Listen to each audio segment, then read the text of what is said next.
Oh, why am I so reading? Oh, I'm not in the thing. I just realized that. Not even in there.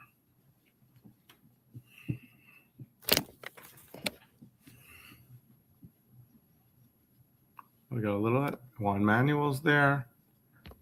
That one, Mr. Hey was first. That's one magic lab. Then he's battling.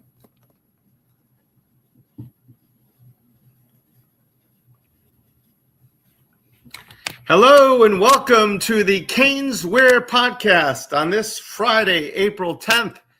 Just never know when we're going to pop up, so just stay tuned to that YouTube channel. Never know. I'd like to say same bat channels, which we know, but same bat time, same bat day, but not always. But we are working on perfecting this, and we are so thankful that everybody is along for the ride, for Gio, myself, and Mondo, who is at a kid's birthday party today. I said, Mondo, you can go live from a kid's birthday party with a bunch of 6-year-olds screaming. I don't know if he thought that was a good idea. But anyway, it is the 10th. Lots of great things happening. We've got the reels. We got scrimmage going on, I think, this week. Gio's going to talk about. Yeah. We've got the spring game next week. A couple of points of interest. Like and subscribe. We're growing fast. Like and subscribe to CanesWear TV, the CanesWear channel. Just go ahead and do the QR code up there.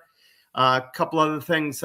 Tomorrow at 10 a.m., we're going to be releasing. We have 100 Malachi Tony jerseys. We're going to be releasing them since there is probably over 1,000 people, maybe 5,000 that want them. It's going to be first come, first serve. It's going to be online, CanesWear.com, 10 a.m.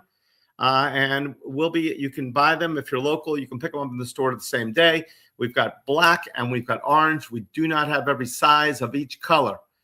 So we may have some more smaller size in one color than another color. But they are available. We will have plenty more for the season when we're going to have 10,000 jerseys coming of all the most amazing jerseys you've ever seen as a Canes fan coming this year. So many exciting things. Without any further ado, I know we've got a long list here. Just want to say, oh, by the way, thank you to Benny Blades, who was in the store today. Benny Blades was in the store today with Mr. Hey, and did a nice little video today. And we're going to be announcing soon that Benny and the boys are going to be doing their own podcast coming up starting next week. Benny and the boys. I love that name. Great job, Gio. And we've got so many exciting things going on. I mean, I can barely contain myself. It's just a great day in America. Artemis 2 landed. I think the guys are getting out, I hope. And just a great day, Gio. So without any further ado, here's Gio! I love the energy, Brett. By the way, exciting times. Spring game next Saturday. Hey, the CanesWear 16-year anniversary also coming up right around the corner as well. You mentioned the scrimmage this weekend, which is the real spring game, the spring game before the spring game, as per se. But a lot of excitement around the program right now. Transfer portal going on for basketball. Plenty of stuff coming up with that. And Miami's going to host a couple of guys this weekend as well, some big timers.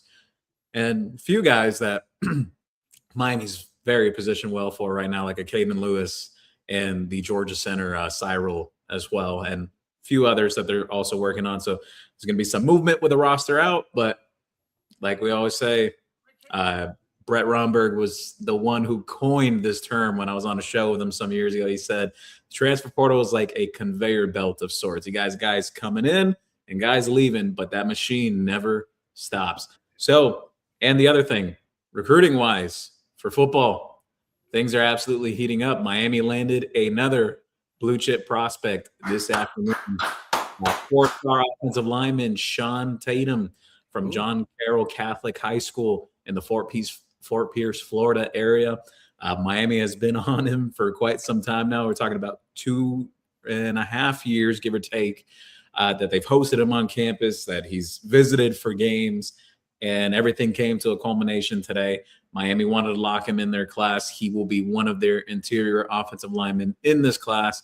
They're not done for the offensive line yet, but definitely a big snag for the Hurricanes. He played in the Navy All-American game this past year as a junior. So that's a very select group of guys that are underclassmen that get to play in these All-American games, aside from the seniors. So big accomplishment there from him himself. And yeah, Brett, most of all, those Malachi Tony jerseys. And just one specific detail, if you're watching right now as well, it's the brand new ones. The number 1 Malachi Tony jersey, not number 10, the number 1, the brand new. Minuto. Oh, sorry. Numero uno. Numero uno, number 1. Yes, absolutely. I know people have been asking about that nonstop. They're like, when can I get the jersey? When can I get the jersey? And hey, here we are. Rush to get them tomorrow because I'm sure it's going to sell out quick. Yes, it's going to sell out really quick, too quick, actually. We just didn't know how to release them. We were lucky to get a little over 100. I feel bad when everybody can't get one, but there will be available again in probably July, and then again in right before the season. There will be a lot of them. We plan on having those. We plan on having Mensa. We plan on having a lot of other players, but we know everybody would love to have Malachi. And someone, Gio, just one thing. Someone said, my son said, Dad, what about the people that got number 10? Or maybe it was Dolphin Derek Browse that said that. I says, those are collectibles. He had the best season ever for a freshman and basically almost for any receiver and in a lot of ways. And you wore a 10. That is a classic. That'll never be made again. I mean, so that is a classic that you can keep. So that's awesome for people. That's like, okay, well, I have a Miami Hurricane jersey. Don't I want a Cam Ward jersey with Tennessee? It's a different jersey, just like the number 10 is and the number 1 is. The number 10 is very valuable because there's only a limited amount that were made. Well, think of it like this, too, at least for the consumer as well, that number 10 jersey. Hey, it could also be a Darian Mensah jersey. It could be a Damon Wilson jersey this upcoming season. So there's plenty of use that you can get out of it. Darian Mensah, exactly. Come and we'll put Mensah on the bottom of. No, just kidding. Jeff, Ken, just kidding. We're not doing that. So you're right. So it's such an exciting time to be a Cane fan. I mean, just such an exciting time. Absolutely. Spring football well in full swing. Tonight, wanted to discuss some things on just some trending targets for Miami in the recruiting class. Some guys that Miami really has momentum with at this point, at this stage of the process. Talk about some potential commitments down the line in the future, guys to watch out for going forward. And most of all, I think one thing I want to kick off with, though, before we get to the recruiting stuff, Brett, I want to go position by position. What I think is just an early projection. What I think the 2 deep depth chart will be when Miami takes the field on the road at Stanford to open up the 2026 season. All right. I like to hear this. People have you tell me if you agree, and commenters, they could put their comments in if they agree or disagree. But I want to get your feedback on it too as I go down it. Quarterback wise, obviously Darian Mensah is going to be the guy. There's no question about that. But behind him, the running string of feedback that I've gotten since the beginning of spring and from what I've seen as well, and speaking to the people that have seen the longer sessions of practice, the more private stuff, I think Luke Nickel is going to maybe not entitle, but I think he will be the first option for Miami this year as the backup at quarterback. He's improved from last year. He's cut down on the turnover issue. He's got a gunslinger mentality, but I think it's nice that he used that freshman year to kind of get acclimated, get comfortable with the system, and also kind of learn the parameters and the boundaries of what you can and can't do at this level. I always said this even a year ago that, one of the concerns early on was the turnovers, but I also said at the same time, he's a true freshman. He was a true freshman last year. So I'm fine with that, a freshman doing things like that. But I love what I'm hearing. He's improved. He also has ability outside the pocket as well. I think he will be the pseudo number 2. In title or name, like at least on an official depth chart, it's going to be a bunch of oars after Darian Mensah. Everyone knows how that works. But I think Luke Nickel would be the first one off the bench to come in for a game. So you're saying when we're winning 50-0, because we're not going to think of any other reason he wants to come. He's coming in the game. Winning 50-0. We're starting the third quarter. They're going to bring Nickel in first. Yeah. Then it's 70-0. Maybe they'll bring in Coleman or Judd, right? Yeah. Okay, so each quarterback will get a chance as they extend the lead. Okay, that's exciting because we want to see these guys get lots of opportunities. We want to see all of our players get lots of opportunities in cleanup duty. Absolutely. So third half is made for starters. So the running back situation, it's obvious, and I think Miami, just in a respectful way, after everything that Mark Fletcher accomplished last year, he will be the guy out the gate, like as the starter in name, title, whatever you want to call it. First guy out there. He's a veteran guy as well. He's a big leader on this team. A lot of guys turn to him and looking for his leadership and his advice. So I think Mark Fletcher, obviously, number one. Number two, I'm not saying that I don't like Gerard Pringle. I like Gerard Pringle a lot, but from the feedback that I've gotten, I'm going with either Jordan Lyle or Shamar Brown right after Mark Fletcher this upcoming season. I like the feedback that I've gotten on both, specifically Jordan Lyle this spring. I hope it carries over into fall. I've spoken plenty about the about the Jordan Lyle stuff.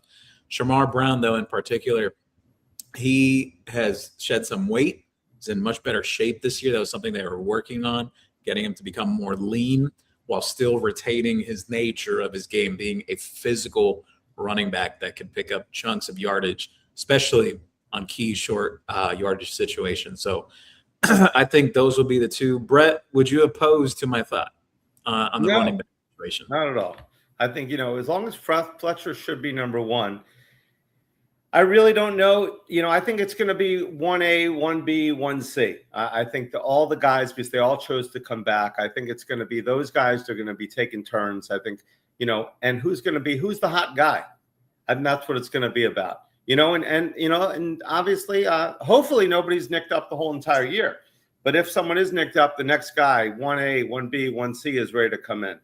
And that's what I think it is. I don't think there's going to be backups with all these guys coming back. I think everybody is going to be in the rotation.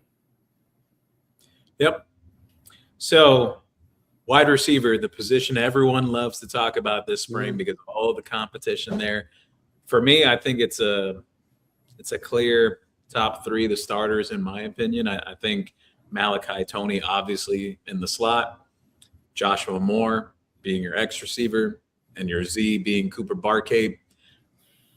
Maybe someone will oppose and in the comments or whatever that they may think someone else different on the outside. But I think my early projection, I think those are going to be the starters game in, game out. And I'm sure there's competition that will continue on throughout the season naturally. But behind them, I think your backups, I think Dalen Upshaw. A name nobody really talks about.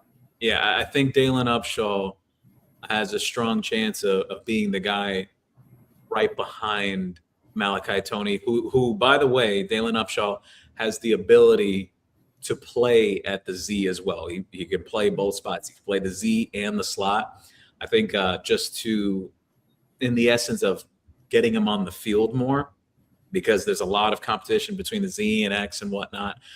Behind Cooper Barcade, I think you'll see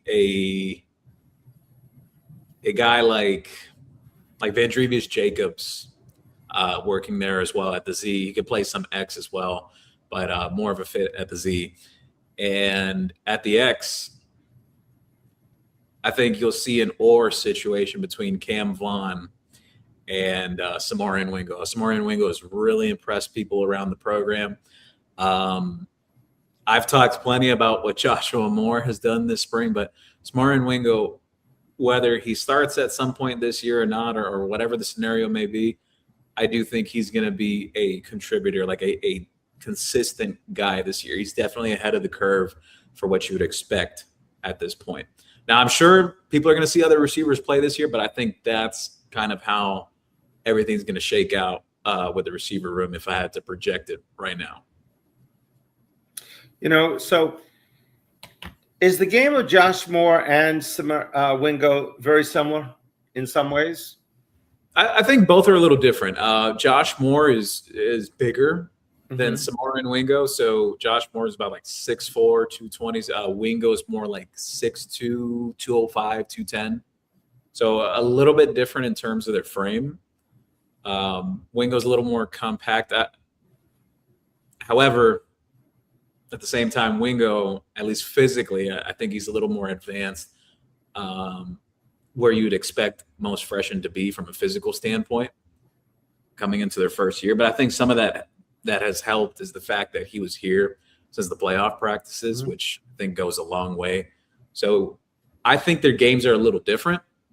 I think Wingo excels in terms of like being a chain mover, a guy that can work the intermediate of the field as well. Josh Moore, I think you ask me, in my opinion, from a ceiling standpoint, I think he's the biggest deep field threat on Miami's roster as long as everything comes together, and it has been so far, and I expect that to continue going into fall camp. But yeah. Now, obviously, there's guys that can run, 40s blazing, and they can't get open like a Michael Irvin, who probably ran a 4.5 or 4.6. And Irvin, nobody could cover him. So it's not always what your 40-yard run is. But who would you say, if you had to name our receivers in speed, how would you rank them?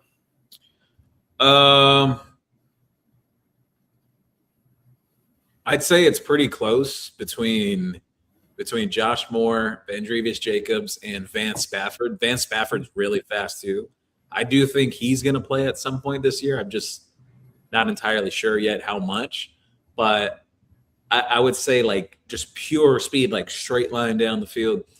I think those guys, and I know someone's probably going to say, hey, but what about Malachi Toney? Malachi Toney's really fast. Like, especially the biggest thing that stands out with Malachi Toney is like that start to stop speed is really special, just how he accelerates. I wouldn't say that the top end speed is the same exactly as those guys, but he's still really fast, especially for the collegiate level. He'd be fine at the pro level too. Just there's a difference between like guys that are like 4.3 type of range, and then your 4.4, 4.5 guys. There is a difference. So yeah, I'd rank it like that. So Josh Moore, even at 6'4", 220, which is as big as a receiver he's had in a while, solid, physical. He is also considered possibly the fastest receiver we have. Yeah, he can get downfield. Now he's not as agile as like some other guys, but still very athletic for his size though. So like obviously he's not going to be able to cut on a dime the same way as a Malachi Toney or even a Jacobs. Yeah. Can he go up and get the ball?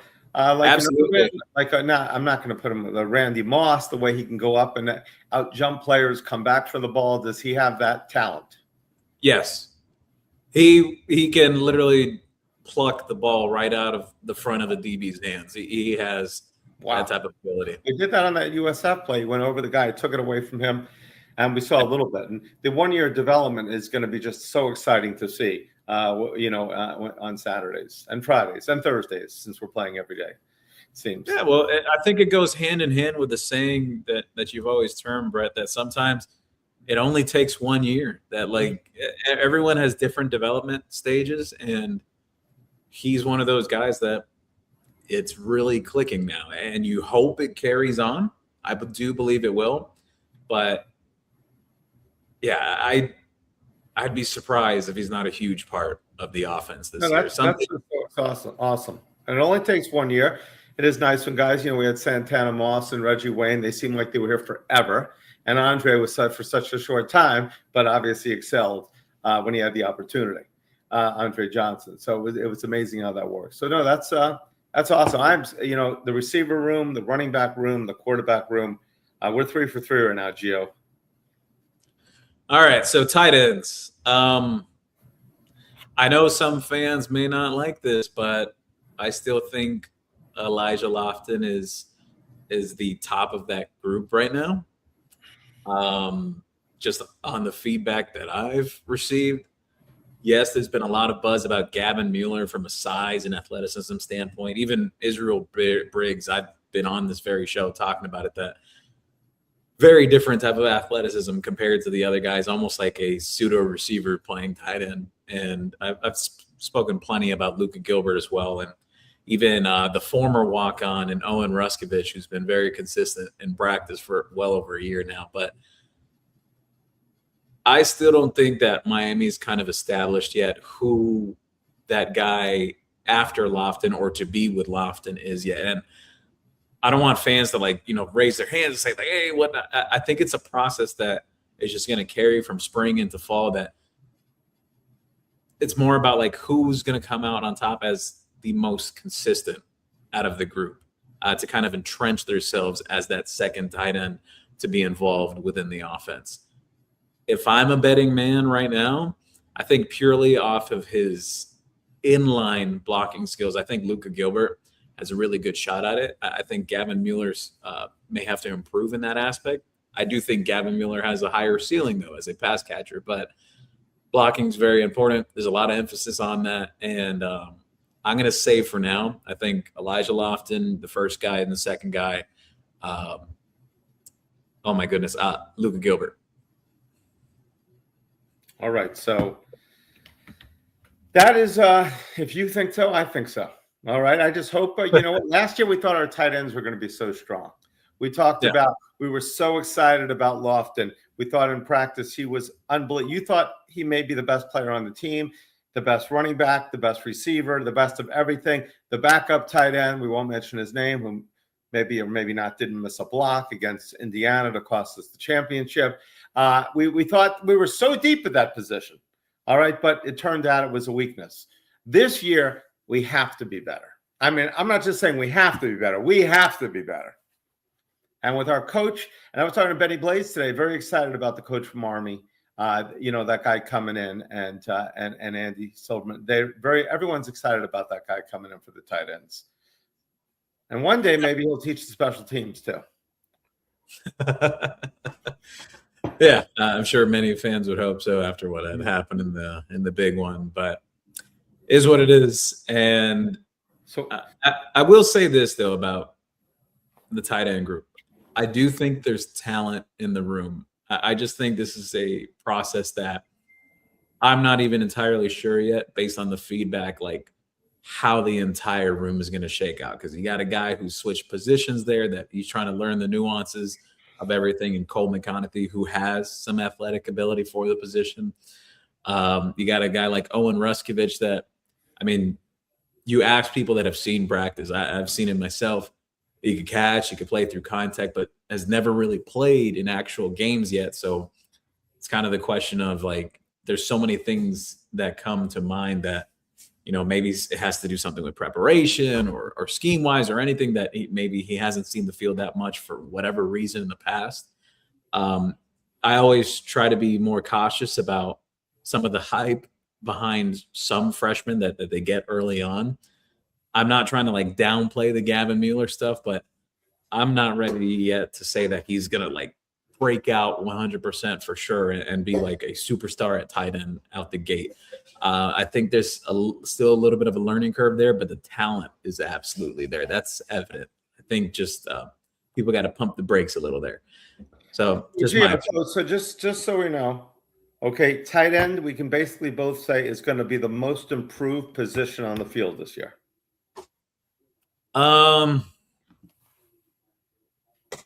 Most improved. Let me see. Yeah, because I feel like most of the other units played really well last year. I guess you could say certain things about linebacker. I don't know. I think there's a better chance of seeing more improvement from the linebacker position than tight end. That's just my take on it. I think tight end is going to be more of a progressive thing, where just over the season that you'll continue to see more getting involved. All right. Just my opinion, based on what I've heard to this point. So Offensive line, though. Few things. Left tackle, I don't expect that to change as long as no injury happens or anything. Jackson Cantwell being your left tackle. I expect Samson Okunlola to be the left guard. The center, I expect it to be Ryan Rodriguez. The right guard, I think Max Buchanan has a very, very strong hold on winning that position as a new starter on the line. And right tackle, I'm going to go with Matthew McCoy. But I do think, though, that maybe there could be a wrench thrown into the situation that could maybe make things a little haywire because of Miami pursuing a JUCO offensive tackle that's on campus this weekend, who is a 6'8", 6'9" offensive tackle. I'm sure when everyone hears that, you automatically think of like the Markel Bell situation and how Mario and Coach Mirabal were able to develop him, and like just crazy his development itself. I remember when he first got here, there was many questions that we all had about like, okay, when is this all going to come together? But that, again, like I said, this is all just early projection outside of like outside factors like, you know, someone else coming in late or whatnot.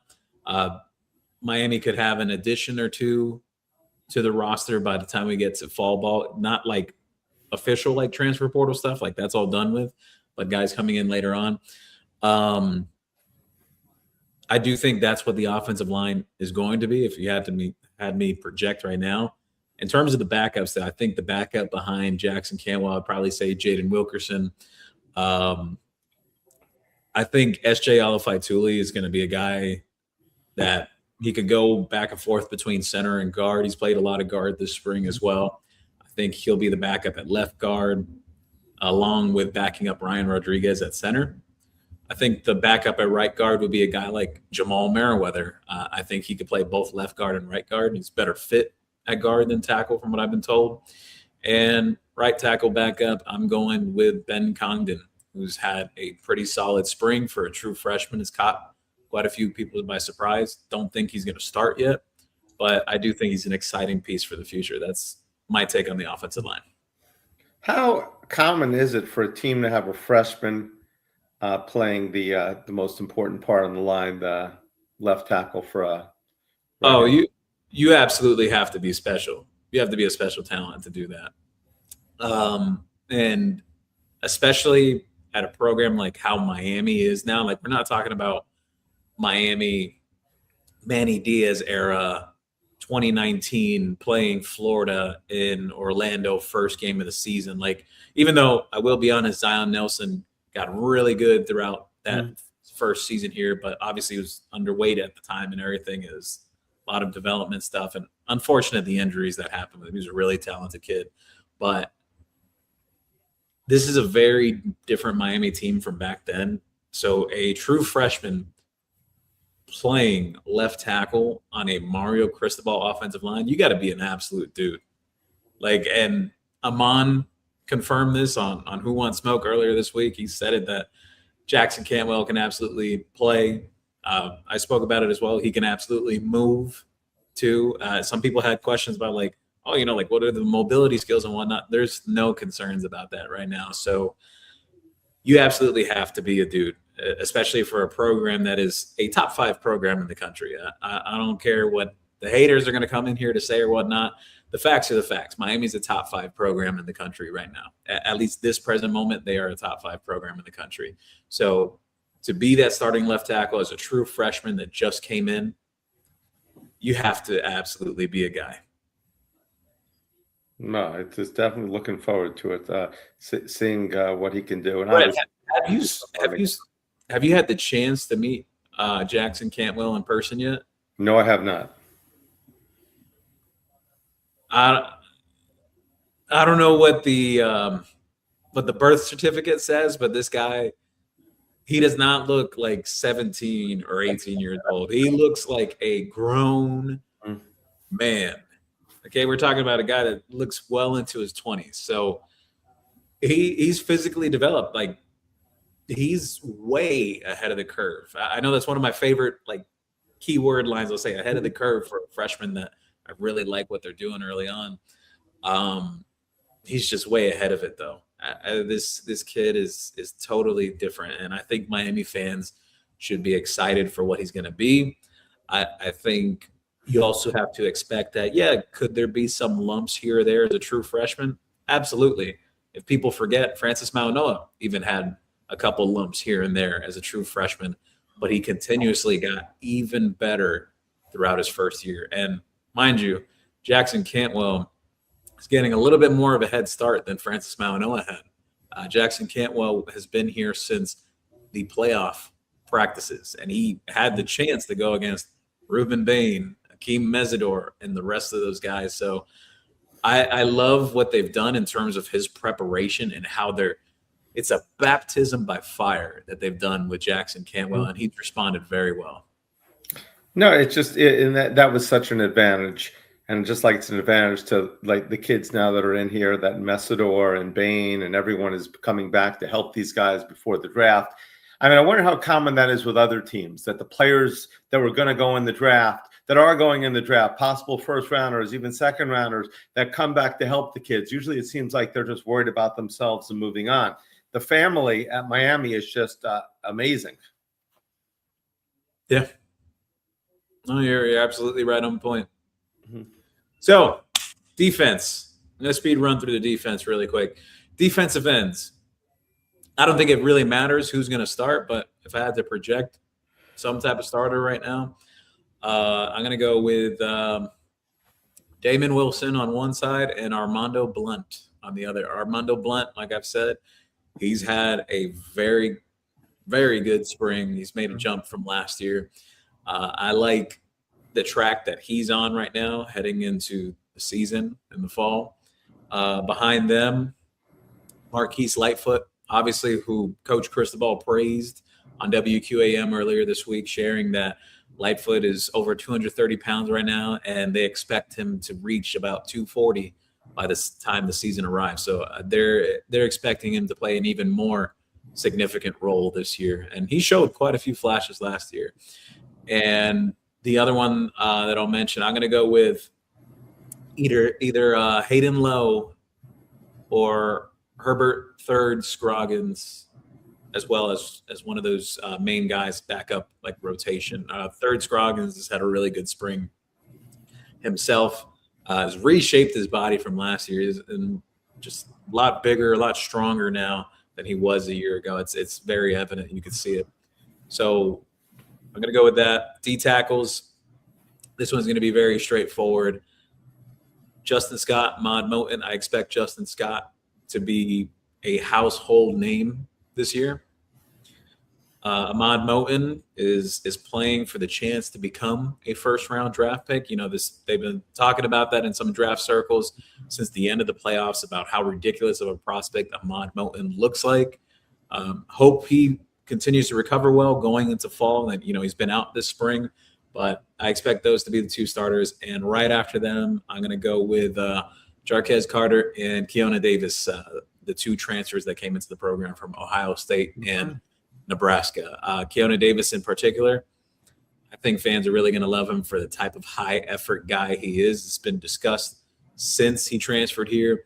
He's a very great character guy, too, very involved with the team. Just overall a great kid.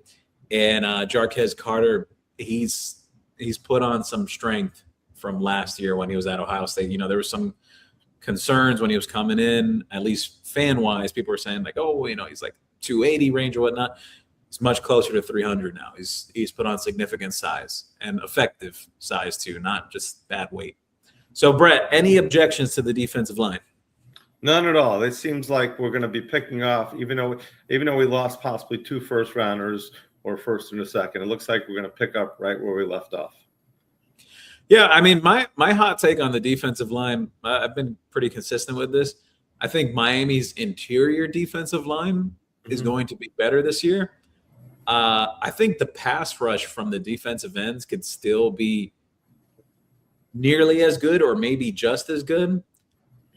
I just think maybe setting the edge, playing against the run, maybe not as good because Akeem Mesidor and Ruben Bain, they were absolute, how would I say this, students of the game when it came to playing against the run. But I do have the trust and faith in Jason Taylor to continue to develop guys like Marquise Lightfoot and Damon Wilson and Armando Blunt and anyone else that people would want me to name on the defensive line in terms of being able to stop the run.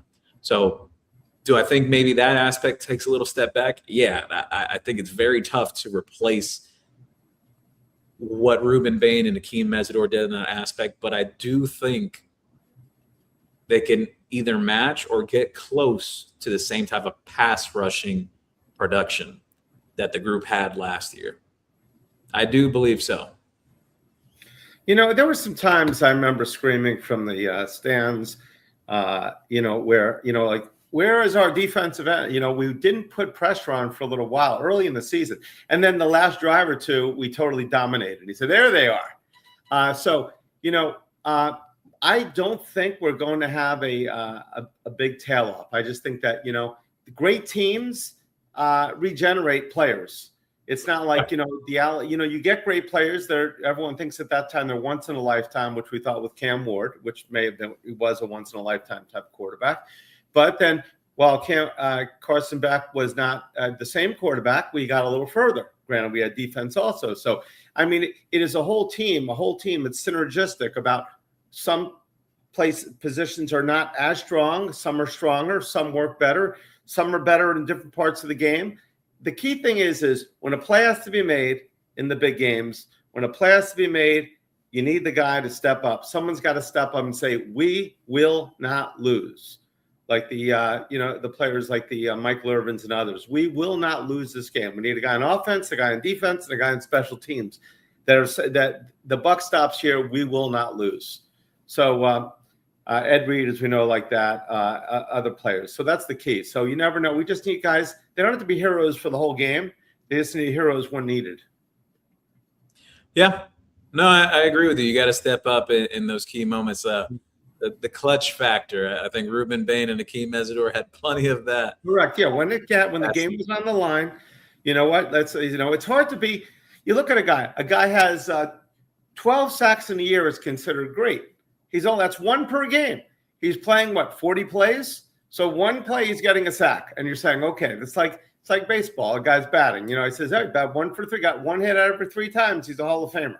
They're not getting a sack every play, but you're right. What they did on the run defense was spectacular. That is going to be very difficult. Yeah, I think that's going to be I agree with you. I think that's going to be the harder thing to replicate. I do think the pass rush can be done. Maybe it's not exact, maybe it's close to it, but the run defense that's the one I'm watching more. Can they get close to that? That's the key. The way you saw Bain coming in there, I mean, they were so many plays, like Jeremiah Love, he couldn't do certain things because Bain was back there already. They broke up the plays before they happened. There were times he could have taken the handoff because he was in there so fast. So you're right. It is the whole game. People look at defensive ends for, the passing game, defensive tackles for the rushing game. But all 4 of those guys need to work cohesively to do both. Yeah. 2 last things about defensive line, and we just got 2 positions left here.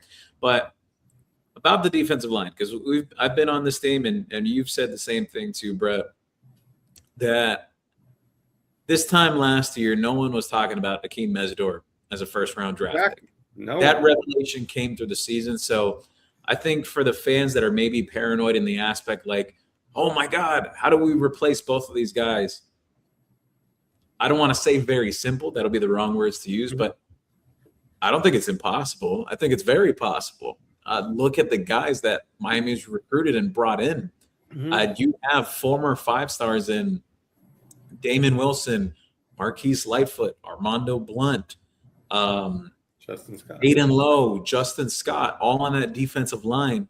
Those are 5 former 5-stars that programs like Ohio State, Georgia,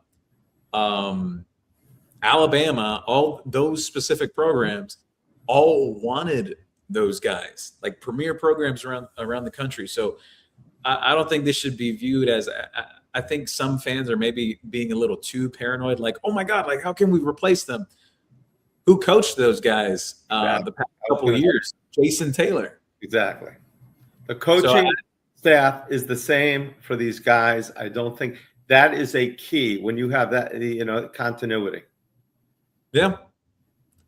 No, and And look, seeing him in the second year is only going to be, I mean, I can't imagine. I'm so excited to see him in the second year.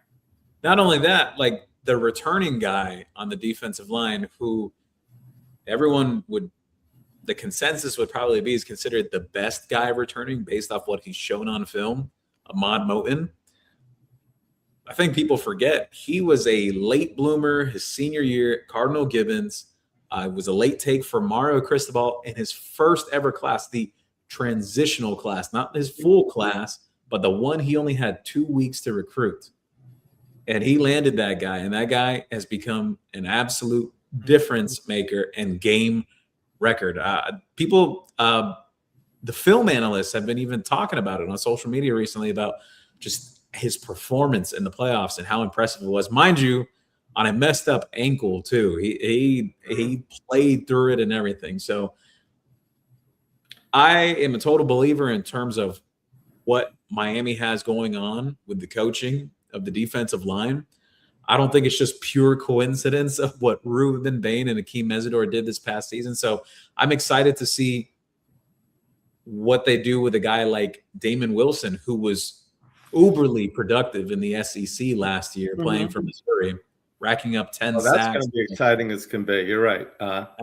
I'm excited to see what they do with him in terms of development. And development is not just this spring. You know, that carries out through the whole offseason and into fall camp, all those days, the amount of reps and everything that it gets ingrained in their head, what they're asking them to do. So I'm excited. I'm excited for the D-line. I'm not one of those guys that's paranoid. I'm absolutely excited because, Brett, the other thing, my last point of the defensive line, there's a statistic that came up within, I would say, the last 24, 48 hours on Ruben Bain and how much he played on Miami's defense last year. Ruben Bain did not come off the field aside, like he played 90% of Miami's significant defensive snaps in games that he would not come off the field. And there's even stuff that guys that have watched the all 22 tape, like the bird's eye view, the eye in the sky for the NFL draft, they've said it that I believe it was the Ohio State game. There was a drive where him and Akeem Mesidor came out for like a play or two, and Ohio State started building a little momentum, moving down the field. They were dying to get back in. Like they tapped the coaches and everything, said, "No, I'm going back in," and there was no objection to it. So, yeah, just the mentality of those guys was so different. But I think that was ingrained in the room, though, that the younger guys saw that, like the need, the wants, the desire to be great that those guys had. I think that rubs off on a room very similar to like what Malachi Toney did with their receiver room last year. So I'm a full believer of the defensive line. I think they're going to be fine. I think maybe the run defense won't be as good from the edges, but I do expect the pass rush to be nearly the same. Maybe not exact, but that's my stance on it.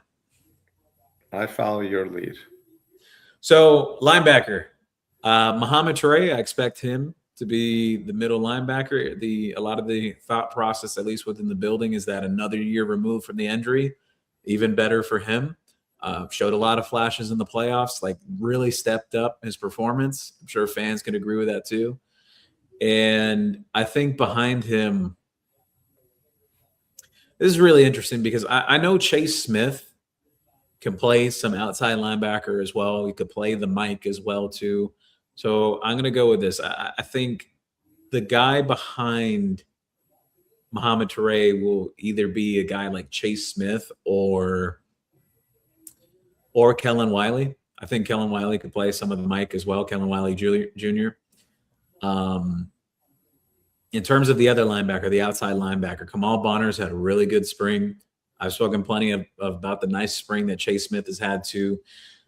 I could see like kind of an or situation between those two guys as the outside linebacker, and then right after them, a guy like Cam Pruitt, who's put on significant size this offseason and provides a lot of value for Miami in like nickel situations and being like a true cover guy over the middle as a linebacker. So I think those are the guys that are going to absorb at least most of the reps this upcoming season at linebacker. No, I can agree with you there. Just that is a position we obviously need to get back to where we were in our heydays, and hopefully it's going to get closer, and hopefully there's going to be some surprises. So cornerbacks, no surprise here. I expect them to be those top 4 guys, like the same as from last year. But the only thing I would caution people, I do have concerns like when it comes to like the long-term health of a guy like Damari Brown. Like he's insanely talented. You could see it when he's been healthy and he's been on the field, but there's consistently like there's been the issue over time of, I don't want to go into specifics, but with a lower extremity injury that he's had for a few years now, it comes and it goes and it flares up and whatnot. I hope that he continues to stay healthy when, they get closer to the regular season. But that is one of the concerns that always comes up in the back of my mind. And I always think of it as a concern because I think like a potential wise type of thing, if you asked me, I think like him or Xavier Lucas, their ceilings are the highest of the cornerbacks in that room. But I expect OJ Frederick to be one of those co-starters as well, Xavier Lucas, Ethan O'Connor as well. I'm watching closely a guy like Jabari Antoine. If there's anyone that gets banged up in the room, we saw this in the playoffs that Xavier Lucas suspended the first half for the national championship game. Damari Brown had missed the playoffs as well. I think Miami has to establish at least 1 or 2 more guys that can absolutely play at cornerback. And I look at 2 in particular, like Jabari Antoine and Chris Ewald, who can do some of that. So that's my take on the cornerback situation. Nickel and safety. Nickel, I expect a guy like Omar Thornton to fill in really well there. J.J. Dunnigan can do that too, but he's played more safety this spring. Another guy who could fill in at nickel as well, Conrad Hussey. Dylan Day could play some nickel too, but I think Omar Thornton, for the most part, he'll get a bulk of his reps from nickel, and they're just going to kind of rotate guys between safety and nickel. But safety, though, Bryce Fitzgerald, Zachariah Poyser, I think J.J. Dunnigan, and Conrad Hussey right behind those guys. I think that's how things will shake out. No, I like those picks. I think our secondary is going to be awesome again. It'll be tough replacing a Keontae Scott, Jacoby Thomas. But I think our defensive backs are going to be awesome. The amazing thing, I think, if you rewind 3 years, 2, 3, 4 years, several of these players, the Motons, the Torres, others, would not even be here this year, I don't believe. I think they would have either transferred or, in Moton's case, gone to the NFL. A lot of these guys, a lot of our guys in the past, not only did we not have the depth, but they transferred, but more likely before transferring, they went to the NFL when they weren't ready. How many guys have we seen? I mean, from the Brad Kayas of the world to other players that have not gone to the NFL too early. It's like these kids got to learn what, and now that they're getting paid, it's even better. It's a lot easier to make the decision. Like Cam Ward 2 years ago. He could have gone to the NFL. He possibly would have been a 3rd-round pick. Maybe somebody would have thought he's a 2nd-rounder. He would have never been a 1st-rounder or the number 1 pick in the draft. I mean, and that's the thing. Look at Messidor. What was he, a 3rd year or 4th year, Messidor? What? Messidor, what was his eligibility? Was he 3rd or 4th year? Oh, no. Akeem Mesidor was like well down into like, I think it was like 6 years in college. If he would have gone to the NFL last year, he's probably drafted in the 6th round or not drafted at all. Yeah. Now he stayed another year, got paid to play, and he's a possible first round or second round at worst in most cases. So, to stay now their kids are staying here because of Mario, because of Jason Taylor, because of everyone else, because they believe, they buy into the dream of being a Miami Hurricane. And that's what the program is so much better for that. The players are staying. They're not graduating early. They're not going into the NFL where their careers are short-lived. They're staying and playing. And you look at Clemson a few years back when they won the national championship, when they had Sue and everyone laughed. They said, we just lost it. We're bringing our team back to win. And players are making a commitment to the team. The team is making a commitment to the players. And this is what makes a great franchise, a great university, a great team. And this is what I think the Miami Hurricanes have going for them right now. We've got continuity. People are staying with the team. People believe in the dream. Last year we talked about, can Mario follow it up? No Cane team in the last 25 years has followed it up a good year after a good year, 10 wins. And we did that. Now this year, if we follow it up again and we get further or just as far, and we all know we want further, okay? But if we got just as far, I mean, people would be disappointed, but we're proving that this is working. So I just think it's so exciting right now. Orange and green have never been brighter. No, you're absolutely right. And just how you mentioned too about the continuity, about the retention, keeping guys, the fact that they were able to return that whole running back group, especially even after, because we spoke about this on here, that I believe we both said it too, that look, if Mark Fletcher changed his mind that he wanted to turn pro, I wouldn't be mad at him after the performance that he had in the playoffs. Exactly. Every one of those running backs could have left. Every single one of them. Not one of them is guaranteed to stay, especially after Fletcher stayed. I mean, I cannot even believe they all stayed. I think that speaks to the culture of the room now. Absolutely. That every one of those and I hope they all get carries and I hope they all do well. But that's what's happening. These kids want to be around the program. And the running back, I even look at a guy like Joshua Moore, for example. Because not everyone's aware of this, but there was teams trying to come after him after the season ended because they saw the potential. They saw a big 6'4" receiver that could high point the ball, could catch it, pluck it right in front of the defensive back's hands, or just being able to get downfield as fast as he can and how physical he is too. He's a good blocker as well. There was several teams like trying to poach. They're poaching. Look what happened to Isaiah Horton a couple of years ago. We all thought he's going to be a starter. He's penciled in as our starter, as our key guy coming back, and he left. He had a great year with Alabama, but does he have a better year with us last year? I don't know. Yeah, no. Well, funny enough, Isaiah Horton, now he's at Texas A&M. Yeah, so he transferred again, which is amazing. Yeah. He had a great year without. Once a guy transfers, I've always found they keep on transferring. It's rare that it happens one time. It seems like they leave and they just keep on going. That's the negative about this whole NIL, the transfer being open every year, because you can just leave every year. I hope they do something. I want these kids to have, free agency, but you don't have to have it every single year. Look at basketball. We got one kid to stay. It's a miracle. We got a guy. And then the other kid just left. Okay, I've had 1 year. That's enough. Right. It's funny. 7,000 kids in the transfer portal. I'm exaggerating, but let me join them.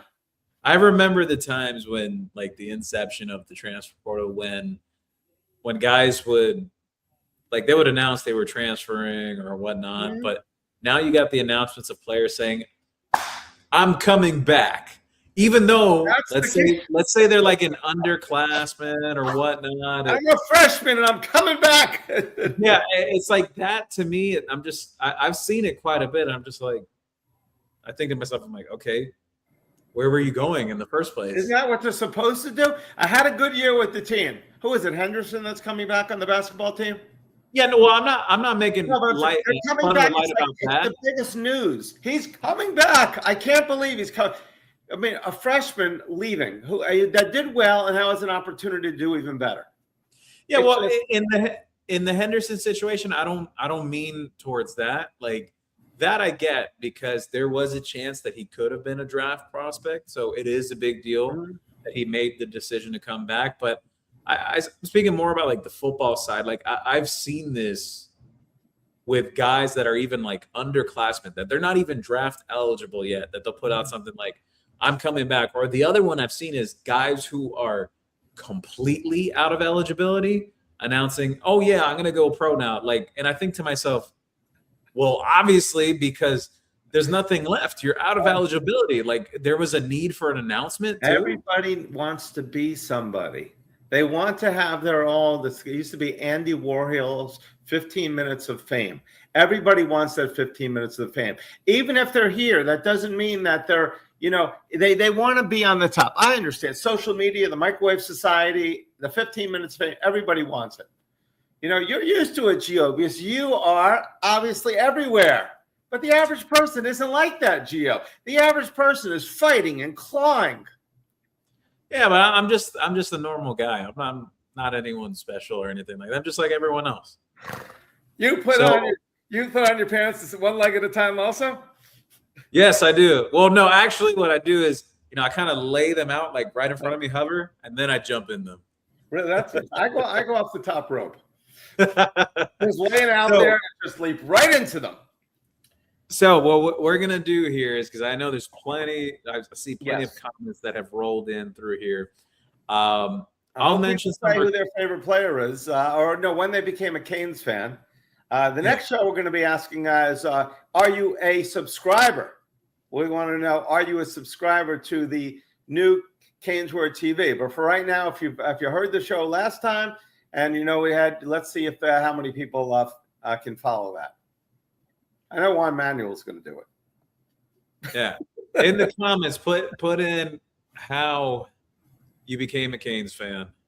If you forgot about it the last time we were on for this show, drop it in the comments. Year, how you get that's what we want to know. All right. So, quick thing I'll say though, just I'm gonna like speed run it here with the recruiting stuff, and then I want to take a bunch of these comments because I see several comments from people. Yeah. Recruiting wise, spoke about it earlier, the recent commitments and whatnot. Obviously, a big deal that even Miami got a 2028 quarterback in Knox Annis on let's see, today was Friday. They got him on Thursday, early Thursday afternoon. It was around like almost 1:00. I know it caught some people by surprise because everyone was probably thinking like, oh, Neiman Lawrence and this and that. I shared it in the private board literally right after, because I had someone from Miami tell me literally right after the commitment. They said, oh, by the way, we still like Neiman Lawrence a lot. So what that means, Miami still plans to recruit Neiman Lawrence. They're still going to go after him, the 5-star quarterback, local 5-star quarterback next year. So no need to worry about that. But in terms of broad scope of things for Miami and recruiting this year, I had someone ask this question today to me. They said, and I think I've answered it before several times, but I'll take the question again. It was that, do I think can Miami finish as a top 5 class this year? I'm not expecting Miami to take a massive class like of over 30 recruits this cycle. However, I think from a pure star power standpoint, I absolutely do think Miami can finish in the top 5 this year. And what I mean by that is, take a look at like, and maybe fans, not all fans will know this or they don't follow it close enough, but take a look at the 5 stars that Miami's actually in it for. Not that they just get mentioned or they're in a top group or whatever, but they're actually truthfully in the game for these prospects and what they could potentially finish with at the end of the year. So it's like, I go down the list. They're the favorite right now, the clear favorite for a guy like Myson Johnson-Cook, who's a borderline, like high 4-star, almost 5-star prospect. They are the favorite for 5-star offensive tackle Mark Matthews, the #1 tackle in the country. Brett, can you imagine that? The narratives behind that the SEC programs are going to try to say about Miami. If Miami lands the #1 offensive tackle in back-to-back years, that'll be phenomenal. They're going to go crazy. Like the envy and the throwing dirt on Miami's name is going to go to astronomical levels. Just that alone, if landing, we're three line coaches basically right now. So why wouldn't these guys want to come? Even our tight end coach is an O line coach. I mean, there's no one that's going to get a better education, no one that's going to get a better opportunity to learn from great players. And seeing Francis drafted up that high, it's going to be amazing if we can pull it off. Every top offensive lineman in the United States of America and parts across the world should come to the University of Miami. Yep. 4 stars and above, welcome.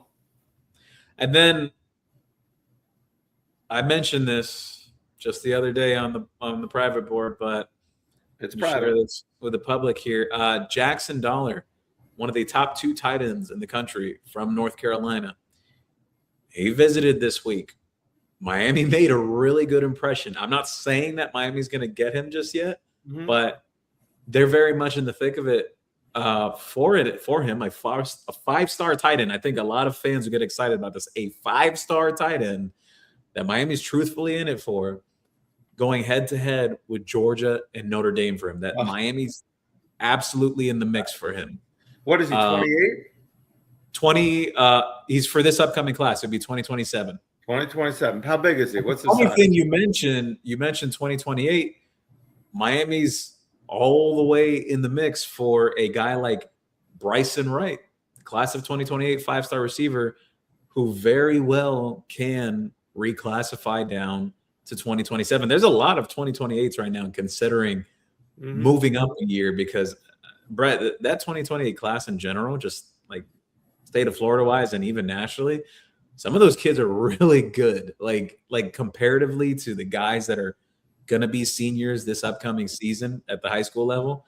It's kind of shocking how stacked that class is. That's amazing. That's amazing. It's I think any position that you're good enough, you should be able to reclassify, except for quarterback, because I think why? I mean, it just cuts you short, and you're probably not going to play anyway. Yeah. So Bryson Wright, if he decides to reclassify, Miami's very much in it. They're battling with Ohio State, Florida State, Texas as well. I know Georgia's another program that has a lot of interest too, but Miami's been very consistent with him. People have shared the videos in recent weeks, how much here's the funny story about it, because Brett, Florida State has had a lot of issues in recent years, and his family has naturally been Florida State fans for years, but the Florida State program is in such disarray right now that even his younger siblings wear Miami Hurricanes gear. Wow. There's been videos shared on this. Yes. I love it. So, that doesn't mean anything in terms of final decisions and whatnot.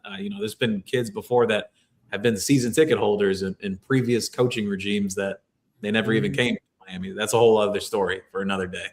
But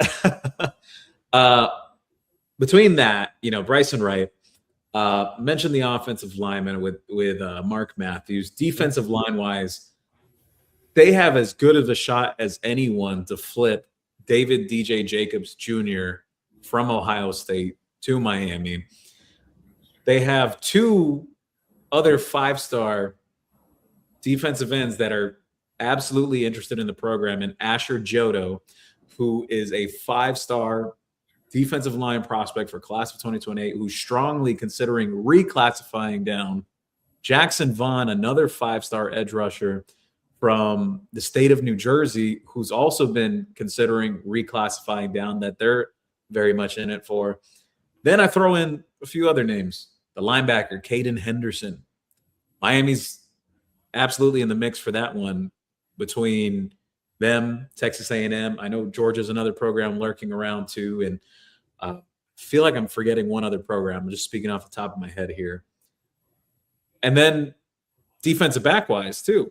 You have Amir Sears, class of 2028, #1 cornerback in the country for his class. It's already been discussed. It's not a matter of if, but more so when he reclassifies to 2027. Miami's been the outright favorite for years now. That's no secret. Him, Dante Wright, who they're chasing from the West Coast. Brett, there are so many guys that Miami's involved with this year, or the next upcoming class, but could move up a year, like Malachi Tony or Armando Blunt did.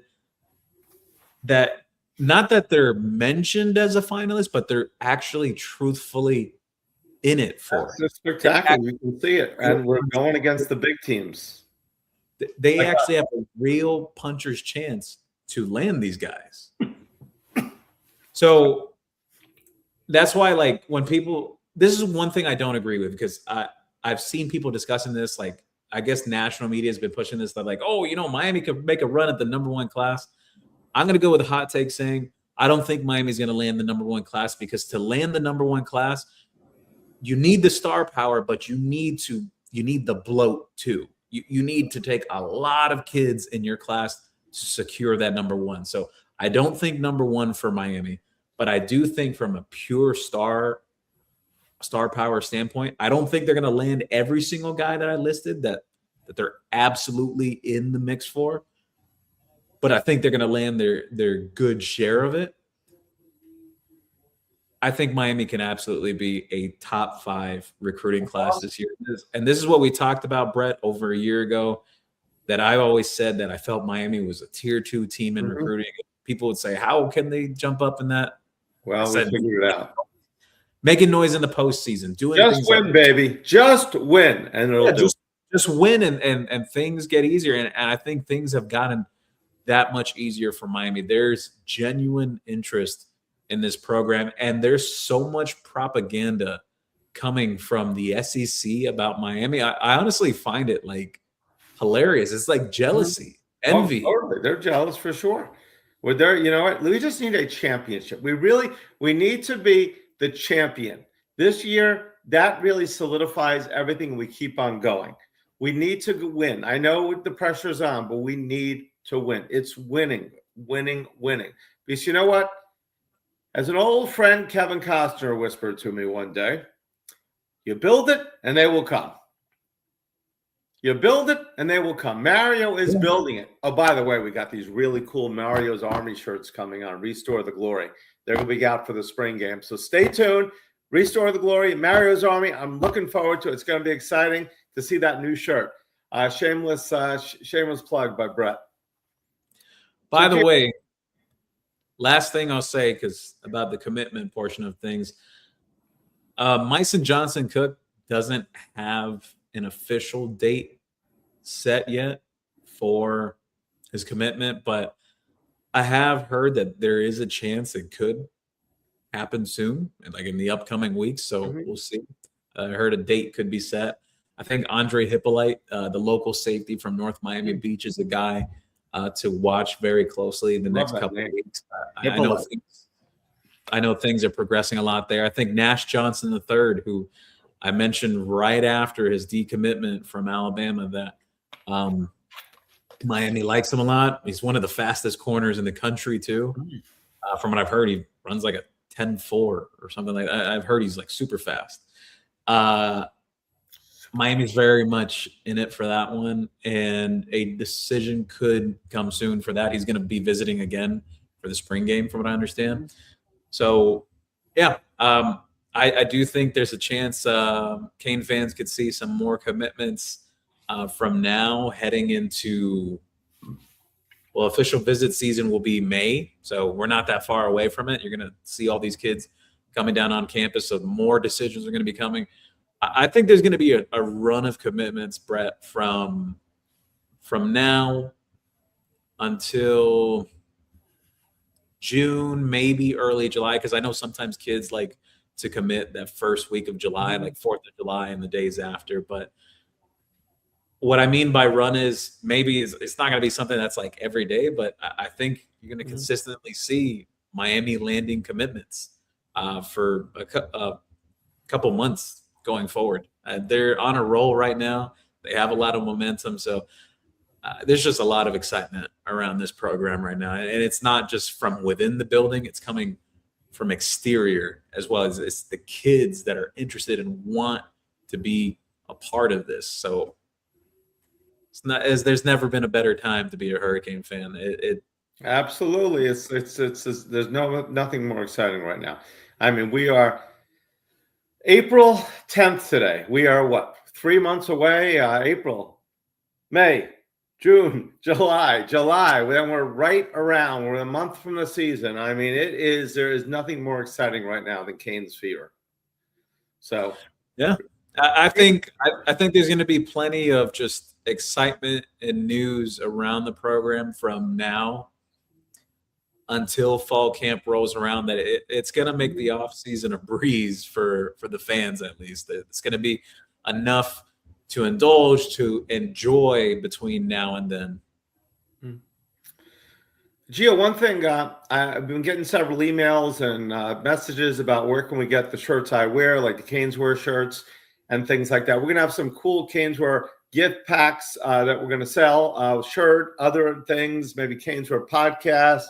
Working on a bunch of different things that are going to be out there for surrounded about the podcast, gift cards and stuff you can wear. We're really excited about the merchandising aspect of it, so you guys can wear that at home, and very pumped about that. Like I said, a lot of exciting things happening. You've got the Who Wants Smoke with Amon coming back. You had last week. You're coming back when? Later in the week or next week? Yeah, it's if it's not this weekend, it will be Monday. We're just ironing out the dates. Okay. So maybe something like Sunday or Monday. So next week's schedule, Sunday or Monday for you and Amon. Tuesday and Thursday probably for us, correct? With Mondo. Yes. Wednesday, we're looking at starting Benny and the Boys. That name may change, but Benny and the Boys. So with Benny Blades, number 36, the only Jim Thorpe winner in University of Miami history, 1987 champion, a national champion, number 3 pick by the Detroit Lions. Benny is one of my favorite players growing up, phenomenal. And we've got him. Other great things. We're looking at some other shows. If anyone has any ideas, we're looking at making this the best podcast network there is. Lots of fun things. So this is so exciting. You're on the beginning of something. And, we're going to be looking at people that are charter members. And, it's a lot of fun things going to be happening with this. And the other thing is tomorrow, 10 a.m., a limited amount of the Malachi Tony #1 jerseys will be up for sale at CanesWear.com at 10 o'clock.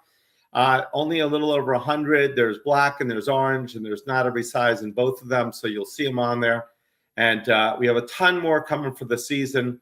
The biggest jersey selection we've ever had at CanesWear, so we're excited about that. And any other ideas, let us know. We got that Mario's Army shirt coming, a lot of other cool things. So we'll get to everybody's questions in a moment, and a rapid fire. Gio, anything else to add before we jump on the questions? No, that was about it. We touched all bases. I want to turn it over to the fans, to the people dropping comments and everything. I'm sure there's been some hot takes here when I discussed the depth chart stuff. I'm sure there's been some reactions to some of the stuff I mentioned about recruiting for the Hurricanes, and just to be excited about what's coming up next and what's going to be going on for the next several weeks as they head into May and June.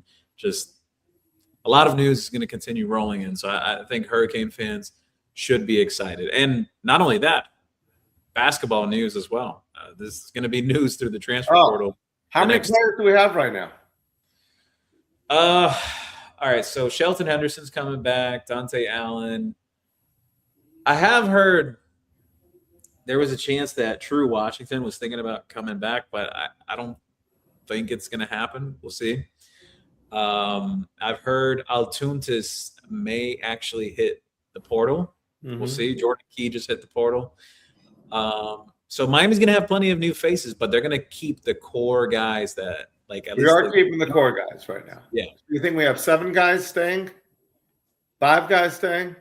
Probably around that range. Probably about like 5 or 6, yeah. 5 or 6. And what do we get, 12 or 15? Up to like 15. Wow, this is exciting. I can't wait to see what Coach Lucas does. I saw a post from one of the Duke Blue Devils accounts saying, watch out. Jay Lucas in Miami is here to stay. He was an associate at Duke, and he is the real deal. Watch this team in the future, which is, they weren't throwing shade on us. They were saying this is for real. No, I absolutely believe so, Brett. Jay Lucas is like roots, at least in the college basketball scene, even high school basketball scene.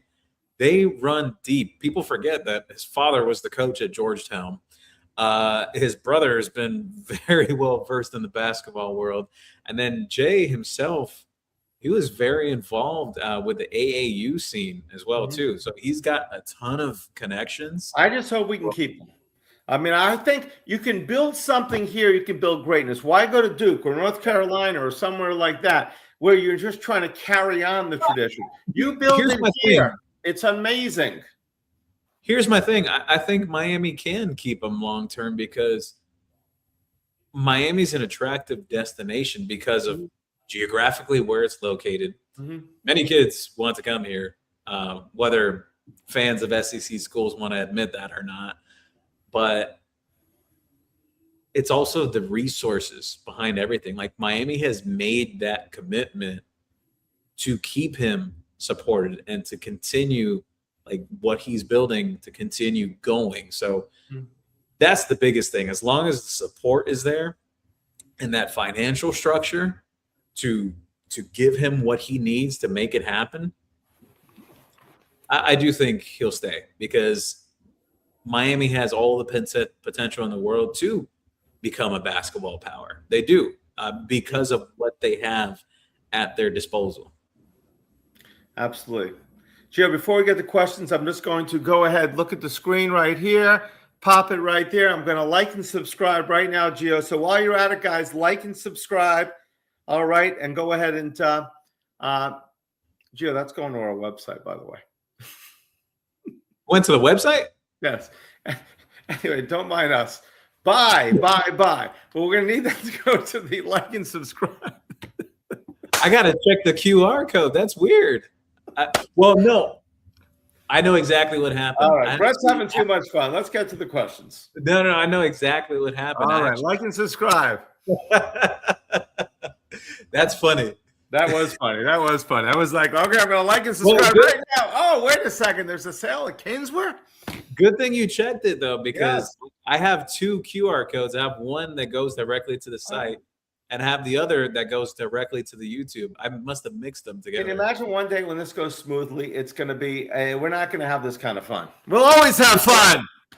All right. Here's questions and comments. Let's see. Juan Manuel, who wants smoke? It is hot outside. I'm not sure about the other part, but yeah, Juan Manuel, me and Amon will be back on very soon. By the way, if you're looking for more of me discussing things, I will be on Comics on Canes tomorrow afternoon with Michael Yo. I know plenty of you love his show. Michael's a good friend of mine. He's a good friend of CanesWear as well. So I will be on with him tomorrow. He's got some topics he wants to discuss. So right, Michael Yo. Look forward to that. Yo. Howard Stern, that commitment on the Pat McAfee show was brilliant. And Mario doing the interview right after. Now everybody wants a piece of football. Now we're getting more publicity than Trump. Miami's hot ticket now. Look, it's been said for a long time. You know, the SEC schools and their fans, they say, oh, you guys are delusional or whatever. Like, no one cares about Miami. But the reality is that when Miami is on, Mario Cristobal said this, when Miami is on, Miami is winning. And when they're in the discussion of college football, there's nothing like it. I mean, I don't know if it was just a rumor or what, but when they opened Artemis up and they got the astronauts out today, did anyone see that everybody was throwing up the U?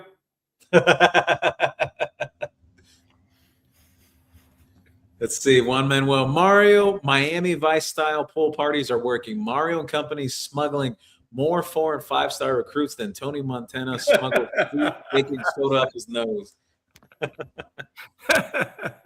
So, Howard Stern, how was your Friday? Ever tried Brazilian instead of Vanessa? Mr. Hey, thank you always, Andy, for stopping by. He said, hey, guys, it's a great day to be a Cane. It absolutely is. Every day is a great day. Thank you, Mr. Hey, Andy. Juan Manuel said, Brazilian woman can give you a free back bikini wax. Donna Shalala loves both her bikini and back wax. Coral Gables Brazilian salon on Miracle Mile.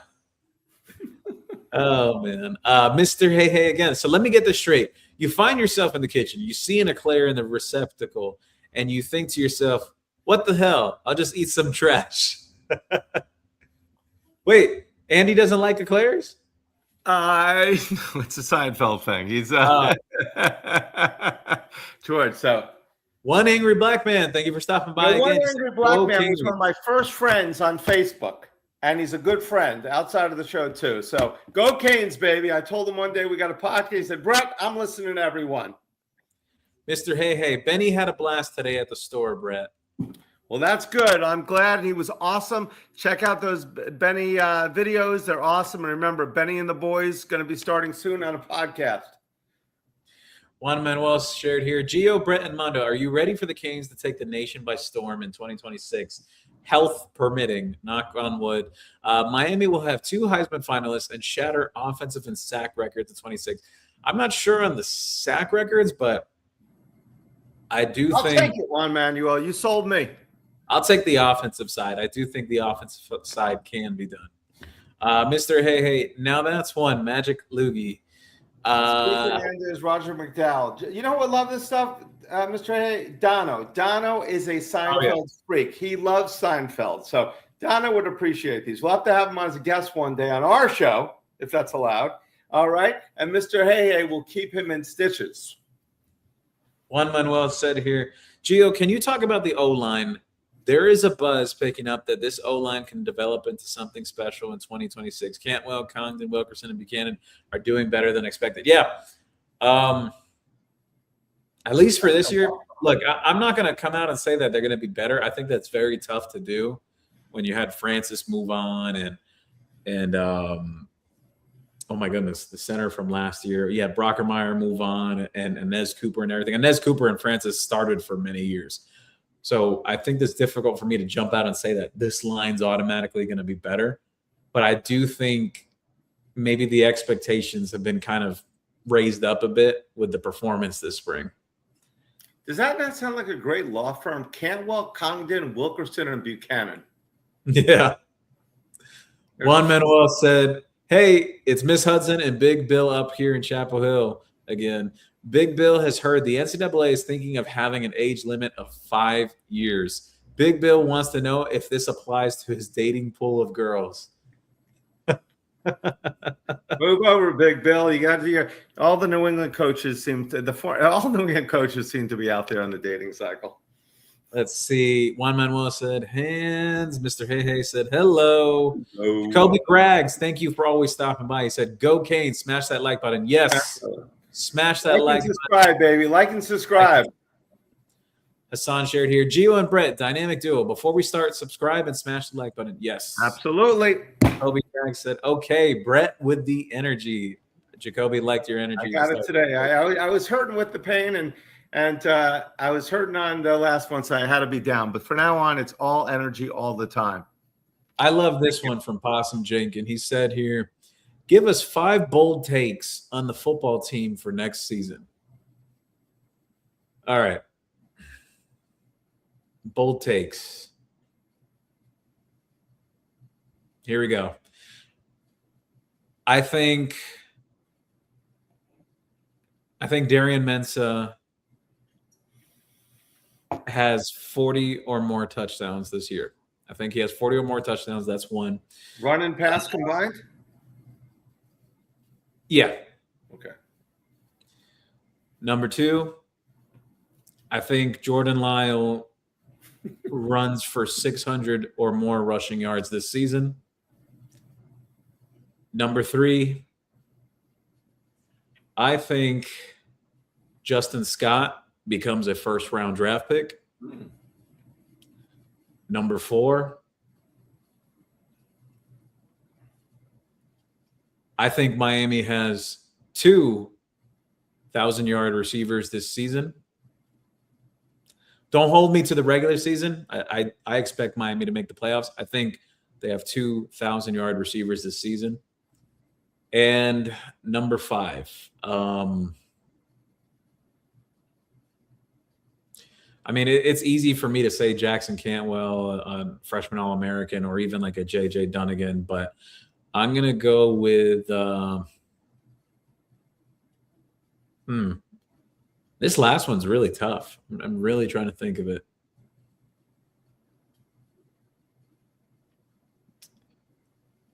Man. Offensive line, defensive line. You know what? I'll go with it. Damon Wilson has 12 or more sacks this season. I'm going to That's go what Bryce Fitzgerald just to add on to that. Gets at least 5 interceptions. That's a good one. Let's see here. Money Counter 305. Hey, Gio and Brett, after the playoff run we just went on and the defensive corners we faced, do you believe that Shannon Dawson will take his play calling to the next level? It depends on what you mean by next level. I've been on this hot take for some time now that I think Darian Mensah fits Shannon Dawson's offense more than Carson Beck did. I think Dawson tailored the offense more to Beck, and maybe it wasn't exactly – Dawson's strengths as a play caller and what he likes to do, but it still worked out fine because they got to the championship. But I do think Darian Mintz is the better fit for what Dawson likes to do. So, yeah, I do think the offense can improve this year. I think there'll be more run pass options than there were last year, obviously. But I also hope that he picks up where he did after the SMU game and doesn't go back. And we have men in motion. We have play action passes. Play action pass, I think, is very key for this team. We need to do that. I think we need to see some different things. Don't want to see 5 out of 10 plays being the bubble screens. So I think his play calling is going to step up this season as well. I'm very hopeful. So Howard Stern asks you, what's going on with Hayden Lowe? He's not at practice. Everybody's being real quiet. Is this kid going to be traded 2.0? No. So I can't go into the details. The only thing I can say, it's nothing serious. He's going to be fine. Juan Manuel, Gio and Brett, it is clear that linebackers and tight ends seem to be the weakest link on this Canes team. Do the Canes have enough horses in those rooms to be decent to good? I think they have the talent now in those rooms and the body types that they're looking for. I think it's more so one of those we will have to see as time progresses if it does reach up to what people are expecting. Deepwater for real. Okay. Jacoby Greggs. Okay. Manny said, haven't heard much. So I already answered that question. Seems to be yeah. So, the Beatles, baby. So Juan Manuel said here, Gio, just give us a reassuring thumbs up if Hayden Lowe is nothing to worry about. There's your thumbs up. Wow. Money Counter 305 says, hey, Gio, it seems like out of all the position groups, it seems that Jason Taylor is only taking the best of the best this year. Yeah, when it comes to the pass rushers for recruiting this year, yeah, they're going to be very, very selective. The kid that's committed to LSU that visited over the past weekend, Jaden Bryant, he's very interested, but I think it's going to be a really tough pull for Miami to do that. I think Miami has a much better chance of landing DJ Jacobs instead, but yeah. Howard Stern said, DJ Jacobs, that kid is worth 5 scholarships. True dominator. Looks like an NFL player now. Must play. Yeah, I think he could play right away. He also has a younger brother who's a pretty good D-line prospect too. Hassan shared here, great energy, Brett. You sound like that great boxer Michael Buffer announcing the great Gio, the best in the business. Thank you. Thank you, Hassan. That is a great compliment. And that is, it's not difficult to announce Gio as being the greatest of all time. So Juan Manuel shared here, Gio and Brett, Callan Wiley's at 6'4", 235, maybe growing himself into a talented pass rushing defensive end. I know he's still at linebacker right now, so we'll see. But he does have pass rushing capability. Armando Blunt, Mario said, is at 275 now. Blunt may show up at fall at 285. What happens? I don't think he'll show up at that specific way. I will say this. I don't think the broadcast does justice. And Amon's mentioned this too, because I've seen it up close as well. Armando Blunt is built like an NFL player. Like, he looks like a pure NFL player. And this kid is not even 20 years old yet. And he's already in his third year at Miami. Wow.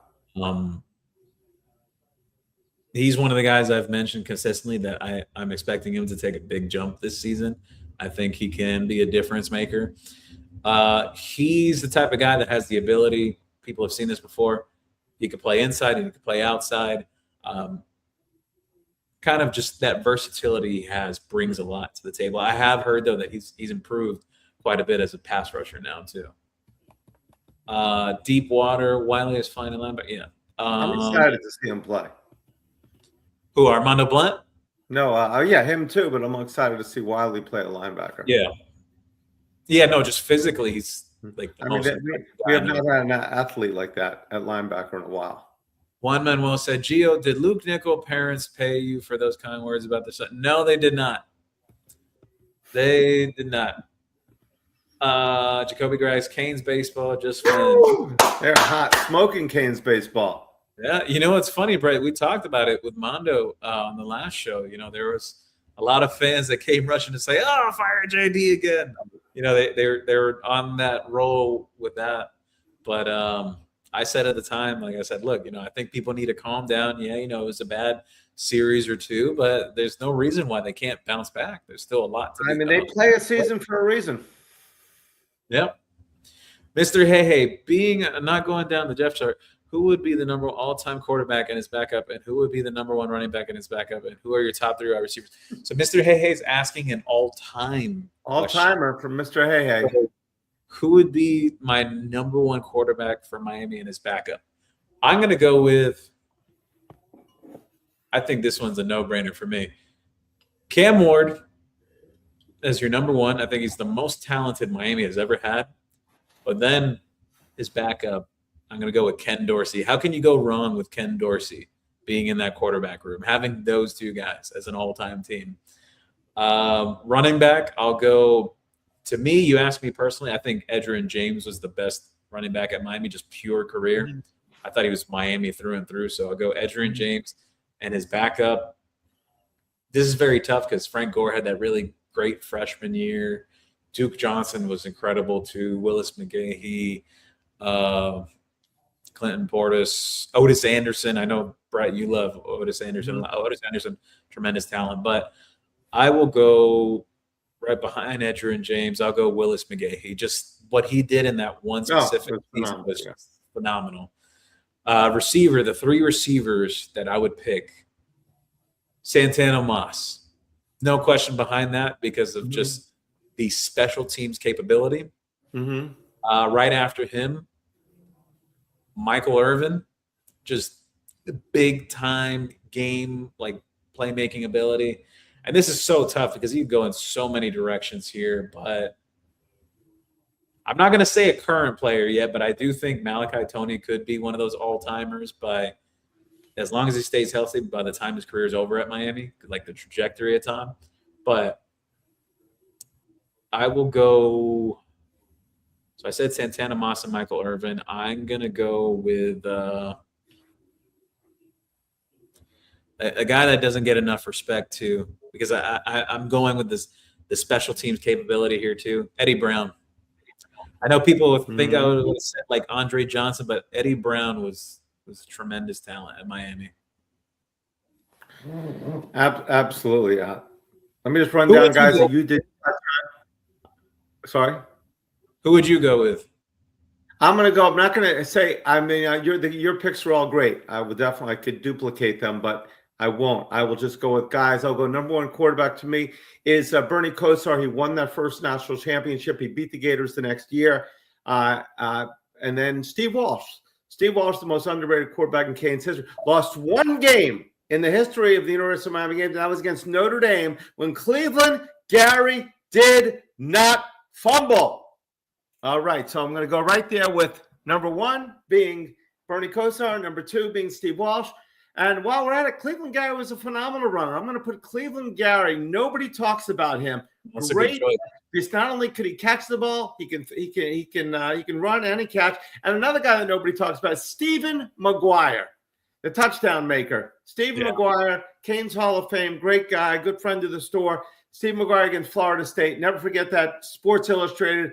I mean, he dominated Florida State both years in key years. So that's the 2 I'm going to go right there. Wide receivers, 3 guys you didn't mention. I'm going to go with Lamar Thomas, who Lamar had one bad play in Cane history that we all want to forget about. Randall Thrill Hill, okay, is another guy that people don't talk about. I mean, that was amazing. And a guy that nobody talks about that played opposite downtown Eddie Brown with Stanley Shakespeare, possibly the greatest name in college football. Stanley Shakespeare, I think he was like a Santana Moss.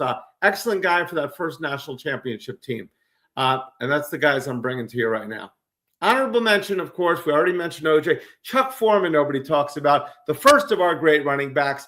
Minnesota NFL, he was probably, outside of OJ Simpson, okay, he was the best running back there was in the NFL. He could do everything. And that's my story. I'm sticking to it. All great choices, which actually brought a thought to my mind. I'm going to create some graphics for this and put it on the show or even on the X timeline for people to kind of debate. But I'm going to create some like teams of Miami with quarterback, running back, and everything and say, who do you have winning I love this it. game? I see people do that all the time, Gio. We might as well jump on that bandwagon. What? Let's see. Juan Manuel said here, I truly believe Pringle should be used as a multi-purpose back. He doesn't necessarily need to run the ball. He can catch, put him in slot. Pringle's explosive potential be good inside. Yeah. Him on that wheel route, I think would be awesome. Let's see here. Juan Manuel said, Gio and Brett, I caught a lot of flack for saying Cooper Barkate would be challenged for snaps, even if he doesn't start from Wingo and Von. Yeah. I get it. Maybe why, like, I know a lot of people get caught up in like the flash in terms of like wide receiver position, but I always have truthfully believed that wide receiver position is a lot of a technician. It's a craftsman position to play that you have to do all the little things right to be a good one or even a great one. So I think that's the thing with Cooper Barkate that, yeah, maybe he's not the most athletically impressive of the entire room, but IQ-wise and what he could do with the ball in his hands when he gets that opportunity, he's very dangerous. That short to intermediate game that he gets involved with is very good at it. And I think he's going to be a yak monster for Miami. I think so, too. You hear it on guys that they don't seem like the best athletes. Xavier Restrepo was an excellent athlete. But, Tyler Van Dyke's throwing to his best friend. They're throwing to him all the time. Then the bowl game when Tyler was out. Who was it? Jacory? Who was the the former quarterback, Ja'Carri Brown. Ja'Carri Brown. He threw to Restrepo in that game. And then Cam Ward comes in, and who's his favorite target? Restrepo. So it's about a lot of times there's athletes, and then there's athletes that can go at the cutting. Like you said, the precision cutting of some of these players is key. You see guys in the NFL, they're technicians, all right? They could be athletes, but they're making those plays. Chris Carter, as we mentioned, he wasn't burning guys like Randy Moss, but he was making the touchdowns. He was open. Guys like that, that's the key. The term I like to use in terms of that, like guys getting in and out of their breaks very clean and smooth. The term that gets used a lot now is very little to no wasted motion. And I mentioned that about Malachi Tony last year. Guys that can do that they're just so efficient with flipping their hips and getting in and out of their breaks and just being agile. Like football is not so much about like just running in a straight line. There's times where you have to make guys miss. You have to cut on a dime. I think those are the things people overlook when it comes to like receivers. You don't necessarily have to be the fastest guy on the team to be the best receiver because Malachi Tony's not even the fastest receiver on the team, but he is the best receiver. So you said it, precision, concise. Efficient. Those are key. Like the old shuttle run. Who could go ahead? It wasn't only down. So they may do the shuttle run too, which is how quick you are. Because if you went a little too far over the line, you needed to do it. Just pick up your feet, move, make the cuts. I'm excited to see Cooper. Yeah. Jimmy Benjamin, thank you for stopping by. Jimmy Benjamin said, Moore is not that fast, solid speed. You know what's funny? Fans have been trying to tell me this since he was coming out of high school, and I've continuously said Joshua Moore has very deceptive speed, that he's much faster than you think when you're watching him. He can get downfield in a hurry. Terp 305, Upshaw has to be the fastest. He's actually not the fastest receiver on the team, but he's got plenty of speed, though. Actually, Dalen Upshaw reminds me a lot of like Jacoby George. He's like maybe like a bigger Jacoby George. The skill set's very. How big is Upshaw? Upshaw is about 6 feet, 185, 190 pounds, around that range now. He's put on some size from last year. Juan Manuel said, it does make sense to rotate all three positions at receiver. Hope they give Malachi Tony package of 6 to 8 snaps at QB to give defense something more to prepare.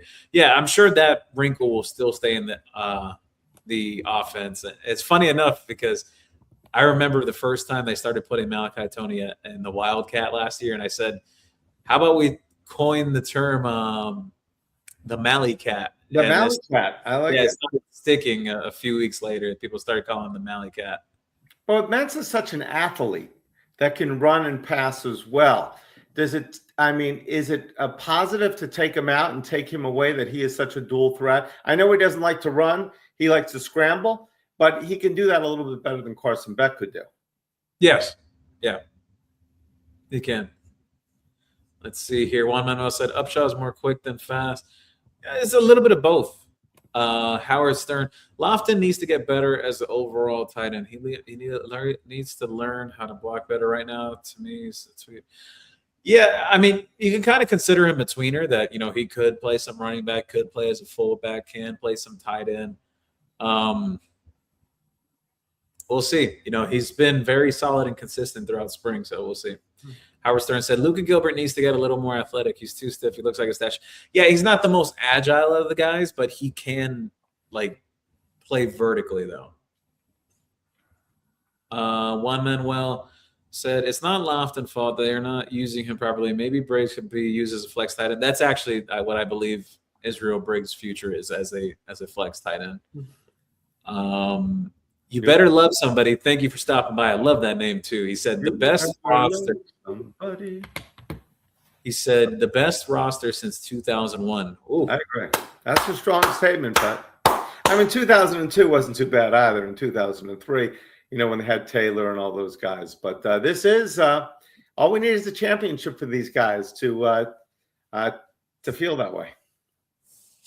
Let's see. Juan Manuel said here, deport 87 bombers to South Pole to capture sardines and block penguins. That's not nice. Oh my goodness. D. Briz. Anniversary. It would be great to get another championship. But who am I? D. Briz stopping by. He said, Cole McConaughey for inline blocking. Yeah. The thing with Cole is, from what I understand, is that he's still understanding more of the nuances of the position. It's not that there's concerns about tripping over my tongue here. It's not concerns about athleticism per se, but there's guys that have been in the position longer. I think there's a little bit still of a learning curve there, but he's still got a whole off season though. So Juan Manuel, best since 2003, not 02 and 01 or generational talent teams. Here's my thing about 02 and 01. I truthfully believe, I don't know if you feel like this, Brett, but the 2000 team never gets enough credit for the amount of talent that group had. I truthfully believe that. I mean, you go back to that group, they had Dan Morgan, Ed Reed on that team, Reggie Wayne, Santana Moss, Andre Johnson was on the bench. Mm-hmm. The running backs they had on that team too. Willis McGahee was still a backup at that time. They had Clinton Portis. I think Jackson was there. James Jackson, who had Jeremy Shockey was there, was he not? Yeah. So I just that was the year that Shockey started breaking out towards the middle of the season. Bryant McKinney, there is so much talent on that 2000 team. I think it's just so unfortunate, what happened with Washington and then the BCS computer polls. Screwed up so bad, and they left Florida State. Yeah, the thing about that team, you're right. We had the best linebacker. And I know Ray Lewis, a lot of people say BC was such a great NFL player. The best linebacker in the University of Miami history is probably Dan Morgan. Most people. Oh, it's Dan Morgan. He was on 2000. Reggie Wayne, Hall of Famer, 2000.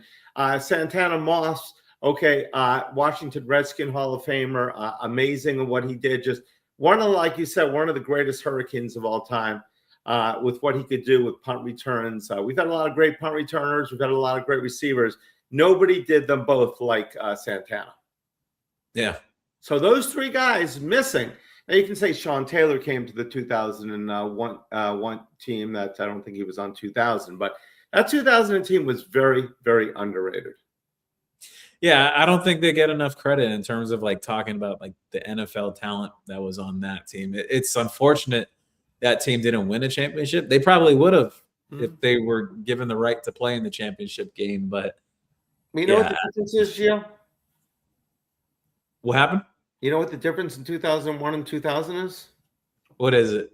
A championship. It's what it's all about. Like nobody talks about the 86 championship when Benny Blaves was in there. And he said, you know what, if that team had won, he says they would be talked about as the greatest team ever. Yeah. They were so dominating. It was unbelievable. And then Vinny Testaverde, who had that terrible game. I mean, Vinny won the Heisman. Vinny was unbelievable. Highsmith, Bratton, these guys, all that they had. I mean, they were stacked. Alonzo Highsmith, Melvin Bratton could be one of those are people we mentioned the running backs. Nobody mentioned them. Melvin Bratton possibly would have been one of the greatest running backs ever in the NFL if he didn't get the way he could play and catch. If he didn't get injured in that Orange Bowl game against Oklahoma. So it's all about winning. It's about winning. It's hard to say a team that did not win is the greatest team ever. Yeah, it's a tough one. Let's see. Money Counter 305. Hey, Gio, I know they do this during the season, but do we get secret visitors that's not reported during spring visits also? It happens here and there, but very few and far between now. Doesn't happen that often now. A lot of stuff becomes public now. It happens more so during the season, though, when they're getting guys in for game day visits that they want to keep low-key. You better love somebody. Offensive line is going to be fine. I agree. Let's see here. Kinsey Lloyd from Facebook. Thank you for stopping by. He said, any low news? Yeah, so spoke about it earlier. He'll be fine. Nothing serious. I can't go too deep into the detail, but yeah. Let's see, Bill part 2. Deepwater 1301. Who the F is even the backup center? I know damn well it is S. It would be SJ as of now. But even though Max Buchanan could play some center too if needed. But I don't expect Max to play center though. Juan Manuel said, why do you think the JUCO won't redshirt? I personally project Wilkerson at a guard and Max Buchanan beating out Rodriguez if Miami is truly determined. I don't think they're going to put Max at center. Deepwater, man. Yeah, okay. If anyone is back, it's probably JJ Smart. Okay. Straight out of Florida said Hayden Lowe is going to be a pretty big problem. Yeah, I think Hayden Lowe will definitely be very much involved. Let's see. Howard Stern. Did Jackson Cantwell get his birth certificate in Dominican Republic? Because he looks like he's 29, not 19. Yeah. Yeah. Can you get those? Yeah. Chris Senecola, 5653. Geez, dude, Hayden is dealing with a personal issue. I would expect them back in action. Why do you guys feel the need to know his personal? Thank you, Chris. Yeah, it's nothing serious, guys. Trust me. If it was serious, I would find some different type of way to put it out there without making a huge deal about it. But it's nothing that serious. You better love somebody. Compare J.J. Dunnigan to Sean. I don't know if I would compare J.J. Dunnigan to Sean Taylor. Sean Taylor was just a ridiculous athlete, but J.J. Dunnigan is a tremendous talent in his own right. Does he have the size of Sean Taylor? At least height-wise, yeah. 6'3", a legitimate 6'3". And is he built like that, like a linebacker? Like Sean Taylor when he plays, they were built like linebackers. I wouldn't say he's built like a linebacker right now, but he's like hovering around almost that 200 range as a true freshman. Juan Manuel curveball. Does Jaden Wilkerson have higher upside than McCoy? I think the fall is when the final five will be determined. I think he has long-term higher ceiling as a tackle because of his size. I just I don't think that would be this year though, like him starting. But I can see Jaden Wilkerson becoming a starter down the line, whether whether it's staying at tackle or moving to guard to get on the field quicker. Deepwater 1301. Nobody asked about his personal. Just okay. Giovanni Foster. What is our chances of getting Mark Matthews? Do you think he can start his freshman year? Very good chances, and yeah, I think he has a great chance to start out the gate at Miami. What are the chances of us getting him? Very great. Very great. Not just very good, very great. Hassan shared here. Gio, is Mark Matthews in the same level as Jackson Cantwell coming out of high school? Jackson was higher. That's very tough. I think Mark Matthews is more of a natural right tackle, and then Jackson is more of a natural fit as a left tackle. But both are just tremendously elite talents. Very tough for me to say who's better though. But like coming out of high school, if I had to say like just purely just on accolades alone, Jackson Cantwell, like he was a tremendous track and field guy too, with the shot put and everything. And his parents were Olympians too. But I think in terms of polish, like just technicality stuff, Mark Matthews as a prospect. It doesn't mean a guy can't improve when they get on campus though, because the offensive line coaching is through the roof in Miami.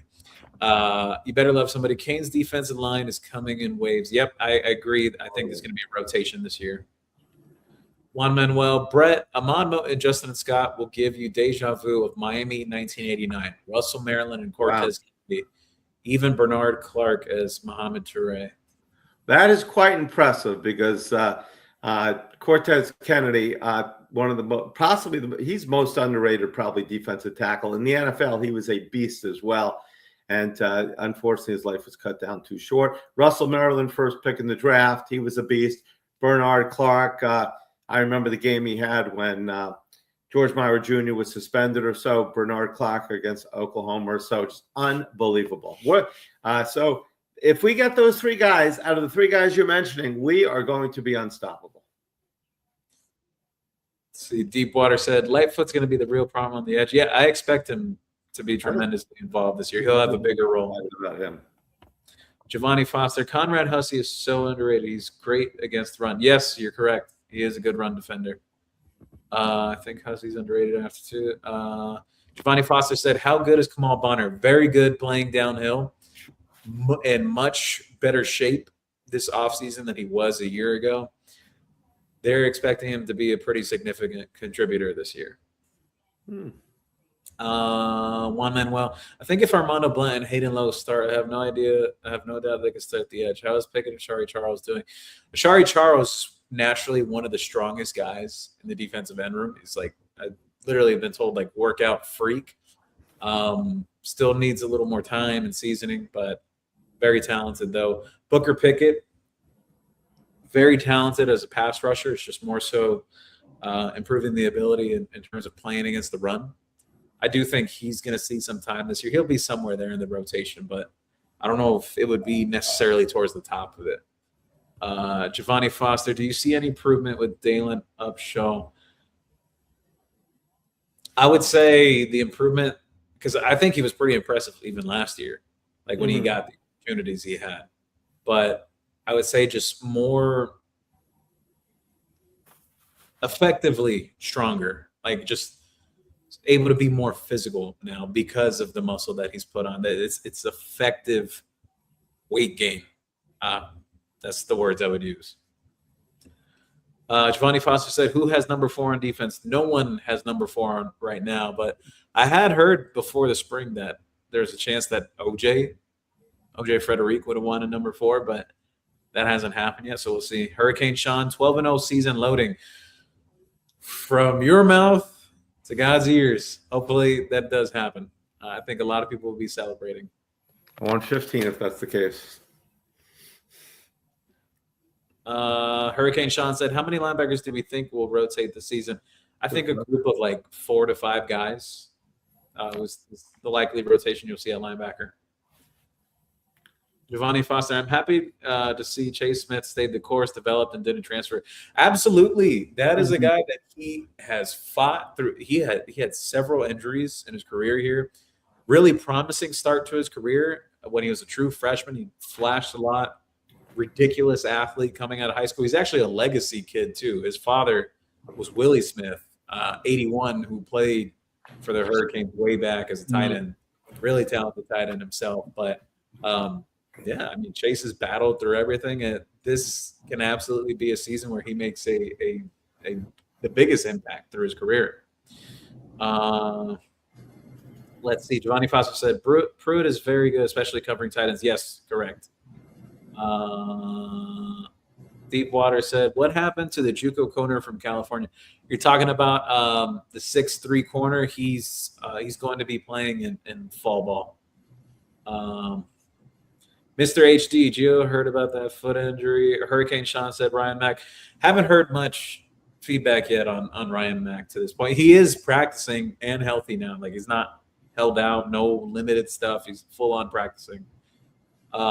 Deepwater 1301. Depth on this team is crazy. Well, no mention of Camden Portis. Camden Portis is can absolutely play at the nickel position. I'm just not sure how much this year because they have a lot of veterans in the DB room. Deepwater said Ewald's going to get some reps. Yeah, Ewald can play. Hassan, Gio, and Brett, did you guys hear what Mario said when they asked about other coaches missing on recruits and transfer portal players? He said, F them. I have no pity for them. Now that's gangster. Totally. Let's see. Giovanni Foster said here, man, Gio, I'm a miss Inez Cooper. He's a definition of diamond in the rough.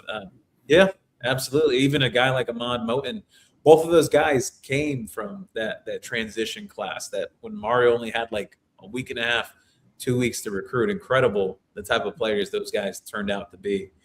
In terms of like, I know some people saw this thing brought up or a quote the other week about like trash talking from the linemen and whatnot.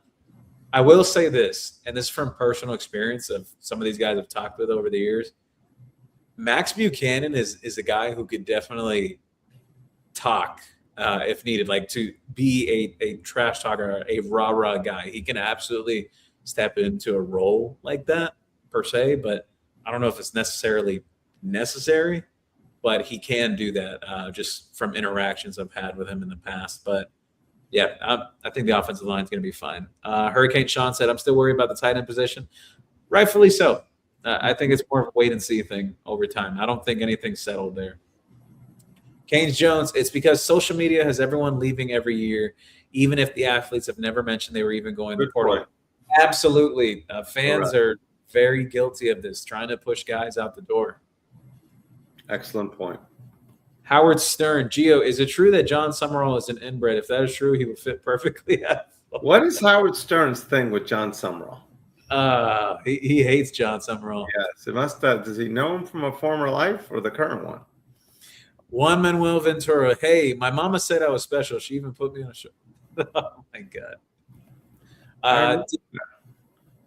Deepwater said, born and raised the Cane. Jose Gonzalez. Deepwater, first person to answer that. All right.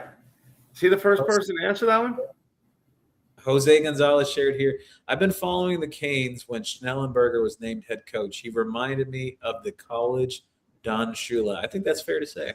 And he was. Howard Schnellenberger was the assistant coach on the 1972 perfect season Dolphins. So not only did he have the 83 Canes, he had the 72 Dolphins that he was the offensive coordinator at that time. Howard Stern. I'm a Hurricane fan before birth. My mom worked at the Orange Bowl while she was pregnant with me. I was born and raised in Hialeah. My middle name is Ibis. I love that middle name, Ibis. That is freaking cool. Now, I used to work in the Orange Bowl, too. I actually sold sodas. I was too young to sell beer, and I sold sodas probably in the both Dolphins, probably 78, 79, and 80. I sold in the Orange Bowl. It was the greatest job in the world. Let's see. Hassan shared here. Became a Canes fan when Santana Moss said, big-time players make big plays in big games. I got to make that shirt. That's a shirt we got to make. You know what? Big-time – that is a great shirt. I think we got to make that shirt. Great job. Hurricane Sean, Mario really changed the program. Yes, he absolutely did. 100%. Max Morgan, R3I. It's a new viewer here. He said, Miami's not landing Jackson Dollar. Don't hype that up. First off, Max Morgan, if you listen to what I said, I don't want fans to get excited when I say this. I said it when speaking about Jackson Dollar. You know, this thing that gets misconstrued sometimes. I said it along with it that to not get overly excited about it right now, but Miami is in the mix for him, along with Georgia, along with Notre Dame. That's all we can ask for. What are the percentages we're going to get him, Gio? That what happened? What percentages are we going to get him? What are we, 20%, 30%, 40%? I know Max Morgan thinks it's less than 40%, but what do you think? What, for who? For Jackson Dollar. He said Miami's not landing. If I had to put a percentage on it, that's very tough to do right now. There's still some runway left for that recruitment, and what I mean by that is official visits coming up. He's still in the process of setting that up too, so no imminent decision right now. So more than 10%?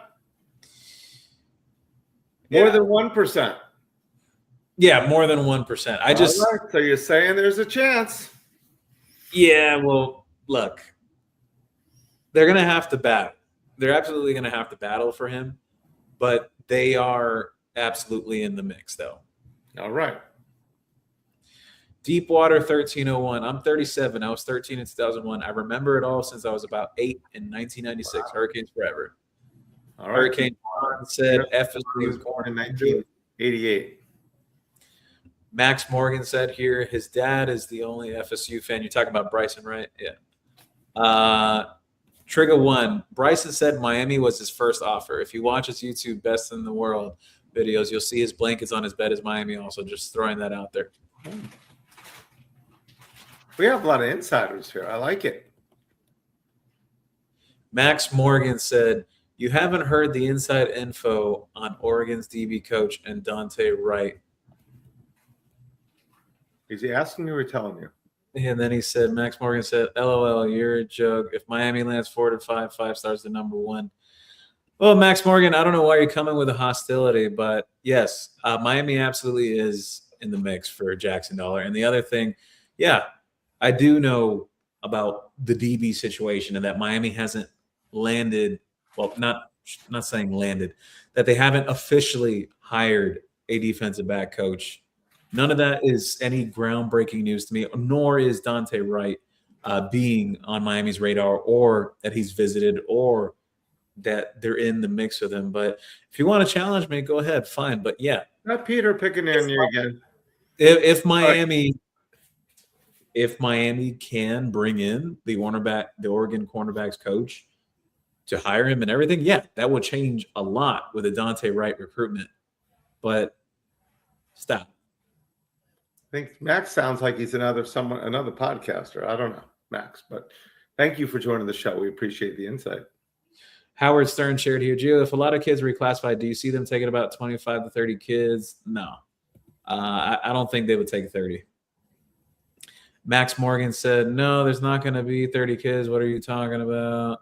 Kids reclass, they take less. 2027 kids, 30 is crazy. All right. Robert Haleb, CanesWear, always stocked up with everything Canes you want. Yes, absolutely. Thank you, Robert. A good Facebook friend and good friend of the store, Robert. Thanks for joining in. Absolutely. It's all about the you at CanesWear and your other favorite South Florida home pro teams too. Let's see here. Hassan shared, this is the best podcast because of Gio and Brett, and we can't forget Mondo. Thank you, Hassan. Hassan, thank you. Let's hear a round of applause.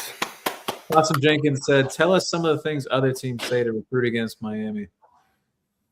Oh, well, before was that what used to be pitched to them from other schools is that, they never win anything significant or anything important.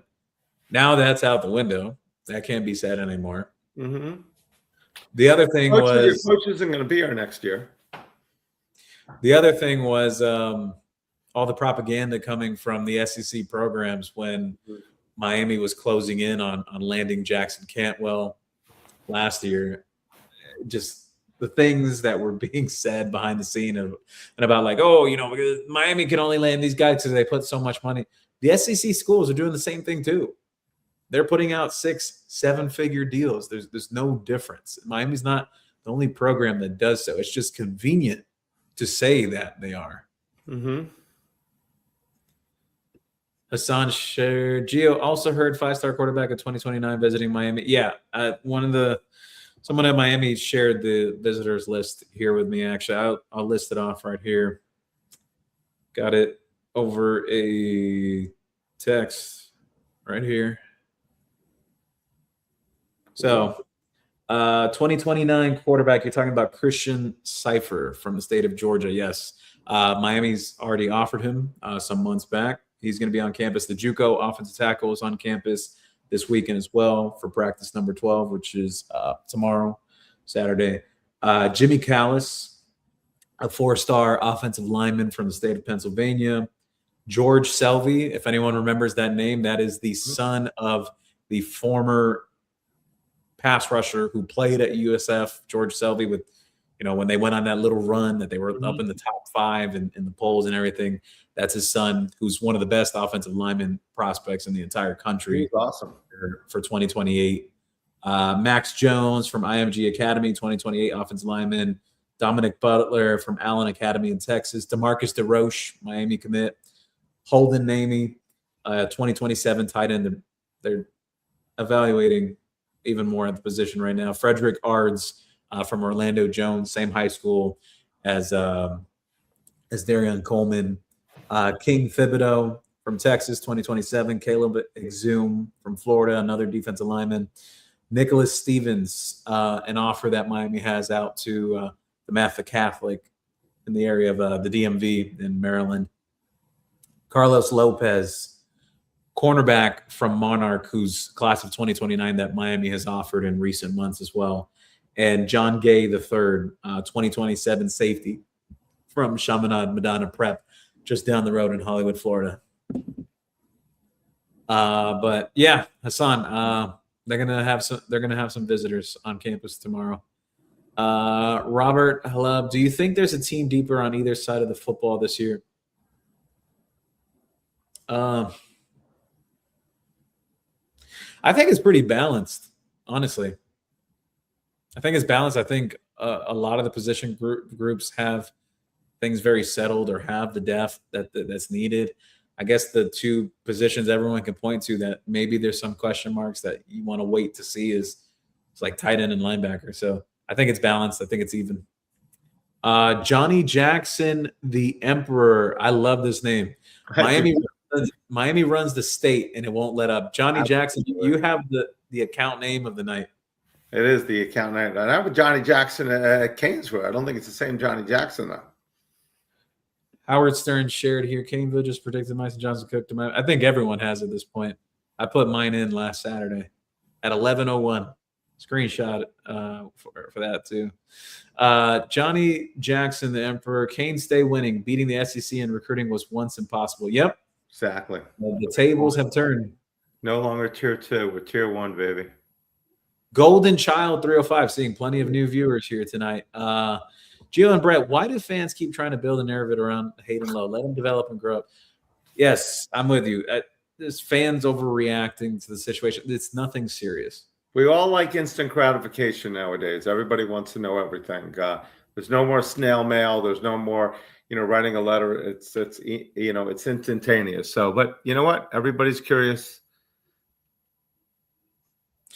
Lion Kane 62. Gio, do you think that Jaden Wilkerson will have a chance at guard? I think he can. I think he can play guard as well. Maybe a faster path to getting on the field at Miami. We'll see in the long term. Golden Child 305. I'm not talking to Assange. Okay. Debris said, do you like Jackson Vaughn? Do you think the kid from Bowles reclassifies? Yeah, so I spoke about both of those guys. They both can be reclassification candidates as well. Jackson Vaughn's visited Miami several times too, considering the fact that he's an out-of-state kid. Funny enough, Miami's always had a very great affinity for years. We're talking about even before Mario with kids from the New Jersey area. They always do really well with those guys. So Miami's got a good chance there. But the Bulls kid, though, we were talking about Asher Joto. So he actually played in Little League with the new class of 2028 quarterback commit in Knox Annis, who committed the other day. They both played in Little League and whatnot. So he's got a lot of ties with Jacksonville area kids. Howard Stern, Gio, who are your big what-if top 2 Hurricane recruits that never panned out? Is Willie Williams one of them? Willie Williams would absolutely be one of them. And I don't know if I want to say didn't pan out because like it was just such a quick and short burn that he was here. But I thought LaTuan Anderson, who came from the state of Ohio, was a tremendous talent, just extremely talented, just so many off-field issues and whatnot. And it never materialized. He was gone in one off season, but I would say those two, at least in recent years. Now you got to ask a guy, if you really want to get a great answer, just like all the time, like way back, ask Steve Kim. He'll probably have the best stories for you about like all-time guys that didn't pan out at Miami that were tremendous recruits. Mr. Hey, Jim Kelly, Bernie Kosar, Melvin Bratton, Edgerrin James, Irvin Johnson, Wayne. So he's talking about the all-time. The question here. Good choice. Julius Gray said here, Reggie Wayne, yes, and Santana Moss and Kevin Williams. Kevin Williams is an interesting choice because he was tremendously dynamic as a special teams guy. But I don't know. I think I'd pick some other slot receivers before him, though. But he was. No, you're right. I said Santana Moss was the guy that was the most, the most dynamic receiver slash returner. Kevin Williams was a beast. He was phenomenal as well. I think Kevin Williams was there when O.J. McDuffie played for. Wasn't he there about when O.J. McDuffie played for? And Tim Brown was at Notre Dame. It was a great returner. I thought Kevin Williams. I don't know if it was about the same time, but Kevin Williams, nobody talks about. Great point, Julius Gray. That was phenomenal. I forgot all about him, to be honest. Yeah. Juan Manuel, Steve Walsh was better than Ken Dorsey. Steve Walsh's mind for the college game was masterful, especially 88. He would always put the offense in the right position. Andre Johnson, Util Green. Util Green's a great choice, too. He's a tremendous athlete as a receiver. I think Steve Walsh definitely underrated. Steve Walsh was incredible, yeah. Had the chance to meet him at a private event last year. Great guy. Howard Stern. Brett, did you ever see Lex Luger play for the Miami Hurricanes? I probably did, but I didn't know he was the Lex Luger at the time because he wasn't. But you're right. That was but yes, interesting. I think I did, but didn't think too much of it at the time. Mr. Hey brings up another great point. He said Brian Blades in that wide receiver list. We forget 2-time All-American. Yeah, Brian Blades. Brian Blades definitely had a great career with Seattle. Played like 10 years in the NFL also. Part of the Benny and Brian combination. Manuel, Leonard Hankerson, Util Green, Amon Richards, Eddie Brown, Wesley Carroll seem to be forgotten. Great receivers. Brandon Murray, the Kenny Phillips, Carl Richards. Yeah, no, tremendous names there. Even how you mentioned Tremaine Mack as well. Tremaine Mack, tremendous special teams player. He's the one that won the game. Tremaine Mack was when we were on the grass and we won that game. He was like he is the best guy I can recall at blocking kicks. Tremaine Mack was phenomenal. Great special teamers. Definitely on the Mount Rushmore of special teamers was Tremaine Mack. Absolutely. Great call. Juan, I think there's so many names. It's very hard to like put down a definitive list. Like, for example, you mentioned Amon there. I think if Amon had the chance to finish out his entire career at Miami, like it, at least freshman wise, like there's a top 3 all time, at least receivers at Miami in terms of freshman year of what they did. And you have to consider Michael Irvin, Malachi Tony, and Amon Richards all within that group, what they did as freshmen. Actually, even aside from that, what's his name again? Stacy Coley had a ridiculous freshman year too. Yeah. It's tough, but I think if he was able and had the chance to finish out his career, I think it's a very different tune just in terms of the all-time list. Guys get injured. Amon definitely had a freak injury during college. Then you look at Util Green, first round pick of the Dolphins, and he got injured the first year under Jimmy Johnson. Got injured the first year and never could get it going. So injuries are a part of the game. But Amon did break the Michael Irvin record, and he had it right until Malachi broke it this year. Wesley Carroll is another great. I loved Wesley Carroll. I thought he was phenomenal as well. We've had so many great receivers, so many great running backs, so many great tight ends. I mean, it's phenomenal. Obviously, the past history, and the great news is we hadn't had a quarterback for years, and we've had back-to-back excellent quarterbacks, and hopefully a third this year. So we're moving in the right direction. Mr. Hey, if you had to name the greatest Hurricane ever in the NFL at any position, he said, mine is Jim Kelly. For me, Ed Reed or Ray Lewis. Ray Lewis. I'd say that too. I mean, Ed Reed, I think, are 1-2. Kelly was great. Obviously, never won the big game, but I think Lewis. I think Ed Reed. A lot of people consider it the greatest safety in the NFL history.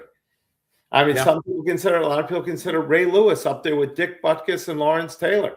If you're going to put three linebackers, Dick Butkus, Lawrence Taylor, and Ray Lewis. When you talk about the top three quarterbacks, you're not talking about Jim Kelly. And Jim Kelly was great. When you talk about the top three quarterbacks, Kelly's not in there. The top three safeties, Ed Reed's in there. The top three linebackers, Ray Lewis is in there. Yep. GG from X, he said, what about any top line? So I spoke about that earlier. Howard Stern, Hankerson, very talented. If we had a better roster around him, he could have been an All-American. Yeah, I think people forget he even went for outside help back then. We worked with Mark Duper 2 consecutive offseason, became a tremendous player. Julius Gray said Reggie Wayne doesn't get enough love. Yeah, he was super consistent at Miami. Oh. Howard Stern said, again, I hate John Summerall. I hate everything that has to do with being a Florida Gator. I think we're all with you. Juan Manuel, 2000 team lacked defensive men. If Nate Webster didn't send that fax to enter the NFL draft, Webster and Dan Morgan would have shut down Washington's Tuisapo option and run game. Yeah, he's got a good point. Mm-hmm. Juan Manuel, hey, I'm Dominican. Julius Gray said Sean Tyler's 101. Yes, he is. Juan Manuel said J.J. Dunnigan compares more to that Notre Dame Kyle Hamilton. Yeah, but I think J.J. Dunnigan is more agile than Kyle Hamilton was at Notre Dame. Juan Manuel, who is public enemy number one from Miami? Al Golden, Larry Coker, Manny Diaz, Randy Shannon, Lou Holtz.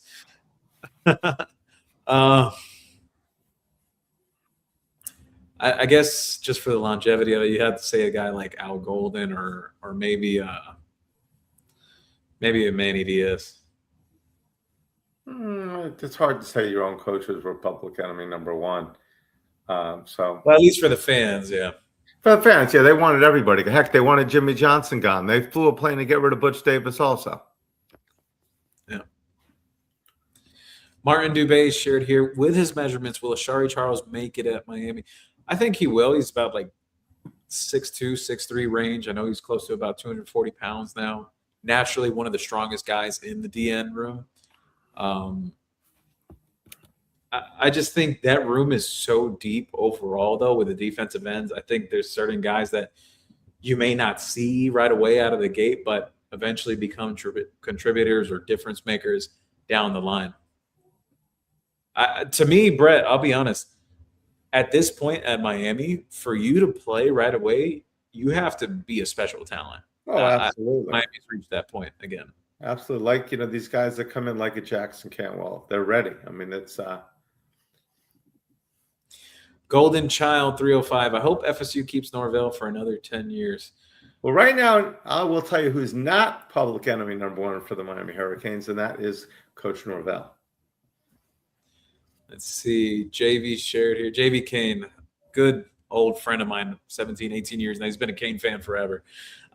He said, what are the details on Lyle's transition to tight end? Stop trolling. He always stops by to troll me. Jose Gonzalez, I think there's a lot of born-again Canes fans since Cristobal has them relevant again after so many years of mediocrity. Yeah, but, you got to enjoy the bad – you got to endure the bad times to really to enjoy the great times is what I'm getting to. Yeah, but there are people that only spend their time following teams that are better. If the Hurricanes are not good, that's not on their forefront. But you're right. People everywhere now are talking about the Hurricanes. You wear their shirt. It's like when the Florida Panthers. Nobody cared if you wear a Florida Panther shirt. When they're winning the championships, I wear a Florida Panther shirt. Everybody's stopping me. Everybody cares about the winners. You're absolutely right. People come to the store. I said, "When's the last time you were, here?" Well, I haven't really been a fan since 2001. That is true, Jose. People are jumping on that bandwagon. We're okay with that. Rather be on our bandwagon than off it. Blue Green Street, are you doing a show at the spring game? That's going to be very difficult because the spring game starts very early and the gates open up. I think it's at 8 or 8:15, and it's very difficult to do a show beforehand. But I may do something afterwards. Just my collective thoughts from a live afterwards would be kind of good. Yeah. Howard Stern, Jackson Dollar, the tight end, one of the best I've ever seen. What an athlete. And I've been following recruiting since Canes time with Mike Backus. I remember Mike Backus. Wow. That is amazing. Yeah. I was a kid at the time. I remember him. Howard Stern, Bryson is Miami too. Howard Stern said, Max Morgan, go find some Venezuelan. Tell me, girls, man, you really need it. Howard Stern, it's nothing personal. I don't know. I guess Max Morgan is one of the few haters that I have out there. Whatever came by to stop by, whatever is what it is. But everybody gets to have an opinion, whether he wants to hear it or not. But yeah, Miami is in the mix for Jackson Dollar going forward. I never said, because he said on here, he said, "Oh, don't hype that up." And then he called me. He said, "You're a joke. You're an idiot. You don't know anything or whatever." You don't have to take it personal, whatever. You don't agree with what I said, fine. But I will say, though, yes, Miami's in the mix for him. And I also cautioned right after saying, don't get overly excited about it because there's still runway to go in that recruitment. So I guess that went in one ear and out the other when he heard that, though. Well, your team is – Los Mark with a bunch of U's. Thank you for stopping by. A bunch of new viewers tonight. Juan Manuel, Max Morgan, your STD test and medication is ready. It also includes your low testosterone treatment. P.S. Don't be a cheap turd. Give the delivery driver of your meds. Oh, man. It's the wealth and income inequality statement. Bryce Brown's brother, the linebacker, Arthur Brown. That's right, yeah. Yeah, but that was more personal things from behind the scenes. I found out some stuff about that. There was some friction there between him and Randy Shannon back then. And it makes a whole lot of sense because he left and went back home to Kansas to play at Kansas State. And he became an All-American linebacker there. He was a 5-star in Kansas, right? And I remember just when he came there, people were saying a 5-star in Kansas is like a 2-star in Miami or a 3-star in Miami. He wasn't getting any respect. People go, they leave, they leave there. People get homesick. It just, something didn't go right. Randy Shannon definitely did not get along with some people, just like a lot of other coaches that don't. So guy went and was good where he was at. Did he play in the NFL? Very briefly, but he finished his college career really strong, though. I remember him. He looked awfully good. Yeah. If anything, his younger brother, who had even more hype than him, because Arthur had a lot of hype, but Bryce was Arthur was a top 15 prospect, I believe, somewhere around there, top 15, top 20. But his brother, Bryce Brown, the running back, who was also committed to Miami, he was considered a top 5 prospect in the entire country. And he just never lived up to the hype at the college level. At Tennessee, none of that. It didn't. Let's see here. It's the wealth and income inequality. He said it's Ray Lewis. He said for the NFL question. That's funny. Howard said Kyle Wright could be a big what if, but Dan Warner cost us the national championship, and the man was just terrible. What was that? I think he was talking about the old offensive coordinator. Okay. Howard Stern, Stacey Coley, super underrated. Yes, Absolutely. you're absolutely right about that. I don't think he gets enough respect for what he always, especially when Miami, anytime they ever played Florida State, I used to call he used to have a nickname for him called the Florida State Killer. He was. We had him in the store twice for signings. Great kid and everything like that. Went to the Vikings later on, right? And a couple other teams. I got a great picture of him, and I think it was Colbert doing the U together in the NFL. It was Let's see. Hassan said, what about Hill? He killed Texas. Yeah, Randall Hill was. Randall Hill. Still one of the best interviews I've had all the time, though, speaking with Randall Hill. He's amazing. I love him. Juan Manuel said Tremaine Mack was a great returner, too. If he didn't have off-the-field issues and stayed for senior year, Mack is family bad. Both Antrell and Taylor, great safety. Yep. Howard Stern. Is Brock Berlin the only quarterback to go undefeated against Florida and Florida State with at least no, because Carson Beck went undefeated against them too, and that even counts before he even got to Miami. Didn't Cam Ward also? And then Cam Ward also, yeah. Obviously, what's his name did. Steve Walsh had to as well because he only lost to Notre Dame in 2 years. Ken Dorsey as well because he only lost to he lost his first game to Washington, his last game to Ohio State. Yep. Howard Stern said Larry Coker, enemy number one. Now, whoever put him was the coach, possibly could have been. C. Marquez, y'all remember tight end Coleman Bell, great player, number 17. I love Coleman Bell, absolutely. We were tight end youth for a while. I mean, and we got to get back there. Hassan shared Max Morgan, go back to Morgantown, Virginia, married to first. Juan Manuel, he went back to Kansas to be with Dorothy. And Howard Stern, Larry Coker wanted Brian Toll, a white linebacker from New Jersey, over Al Blade's brother at Plantation High School. Huge mistake. Toll was a good player, but Blade should have got the scholarship. Yep. Juan Manuel, Bryce Brown sucked. Yeah, he never lived up to this potential.